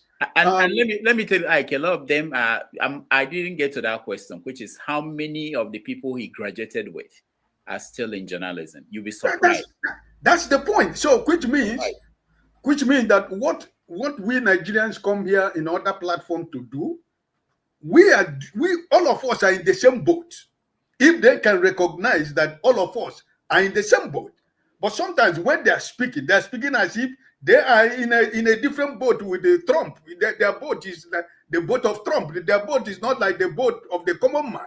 If they should be able to recognize that while talking to us as Nigerians, we can also recognize, because sincerely and honestly speaking, I know that 75% of Nigerians are doing other work in order to add support to what they're doing to make a living. A journalist who is receiving how much is 70,000 naira? A bag of rice is how much? I'm not talking about house rent. You're not talking about the electricity. But Ike, there are some professions in this world where for you to be effective, you have to be fully committed. It's like saying that your police officer is going to depend on whatever he's going to get on the other side to support the career, or something like you're a doctor. We have to go and do some other things to be able to support themselves. Then you're in trouble. You can't function that way in certain professions. Exactly. That's why the country is in trouble. That we should, all of us should agree that the country is in trouble. Because if a journalist who, like as you said, who goes to knock on the doors of people to give information to the citizens that have the privilege to interview both the the low, the high, and the mighty can be living on a salary of 80 or 70,000 naira a month. Every one of us is in trouble. Yeah. But do they Dr. have Damage, hazard pay? Do they have like hazard pay? Like you say any of them are harmed? I don't think that Oh has my ever God. come up. Wow. When I was there was nothing like hazard pay. but Dr. That's a Damage, big one. That's a big one. You Because die, if they you are die. sure that if something happens to them, their family will be taken care of. They are likely to be more committed to their job. Go ahead, some of them I think are insured. Some of them are insured because the hazards in the job. Who is insured? What year did you talk to anybody in journalism? No, you would have asked him because I know I that. have some questions I didn't get to. There were so many things. So. Okay, but the other thing I just wanted to chip in. You see, yes, there are challenges in that field. Just as there are in some others. Theirs might be even more. But you see, the kind of exposure that the job gives you is also not comparable to some other jobs that you do. Because if you look at for some of them, it's just like a stepping stone. The exposure that they get. You find some of them taking up government jobs, as various capacities and so on. So a lot of them who have stayed have moved on because the job itself, gives them the kind of exposure that some other jobs will not give. So that's another. Yeah, I know what you're saying. To respond to that is that but think about it. The reason why Nigerian journalism is not as good as what you have in the UK or the Britain and other countries is that people leave, and when people leave, they leave with the experience. And some people complain to me when they read the newspapers today, look at what they are writing, the quality is there. Yeah, why would it not be that way? The people who were experienced are gone. And so it's not a good thing that people leave. It should be that's why I have respect for someone like him to have stayed there for 37 years. Most people won't stay. Most people leave. Yeah. But Western journalism too, though, when you mention them, they too have fallen. Like, I saw what they did before the war in Iraq. They fell to pieces. And I'm seeing what they are doing now too, with the Gaza situation and a lot of things Trump is doing. Like, Trump threatened to basically kill the Gazans. And you know how they reported it? They reported it like he threatened to kill Hamas, when he literally separated Hamas from the people and said, if you don't release those prisoners, you'll be dead. So they are very, they are like, man, they are outright corrupt. Like, outright. They are not even telling the truth anymore. And almost uniform from Europe to America. That is scary.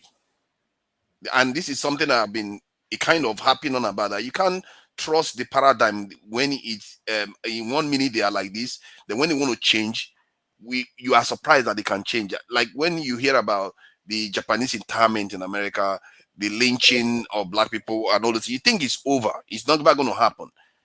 It's not. They can change very quickly. Look at what Trump did within a month of coming to office. They will switch on you and you will not see it coming. And our people just think that the reality they created for the last 60, 40 years is the way it's going to be. No, it's not. It's eat dog world. That's what is going on. And the journalism too is part of the machine that they create. Because what they've done recently, even a British guy, Owen Jones, is practically losing his mind.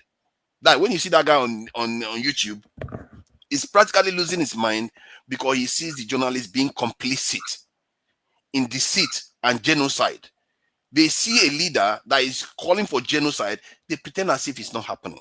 Literally, this kind of people are the kind of people that will be there when their leaders come to Africa, destroyed everybody, and they will pretend it never happened. They will tell their people that nothing like that happened. They're just helping Africans. They will do it because that is a machine. They all work together. Journalism, is it real?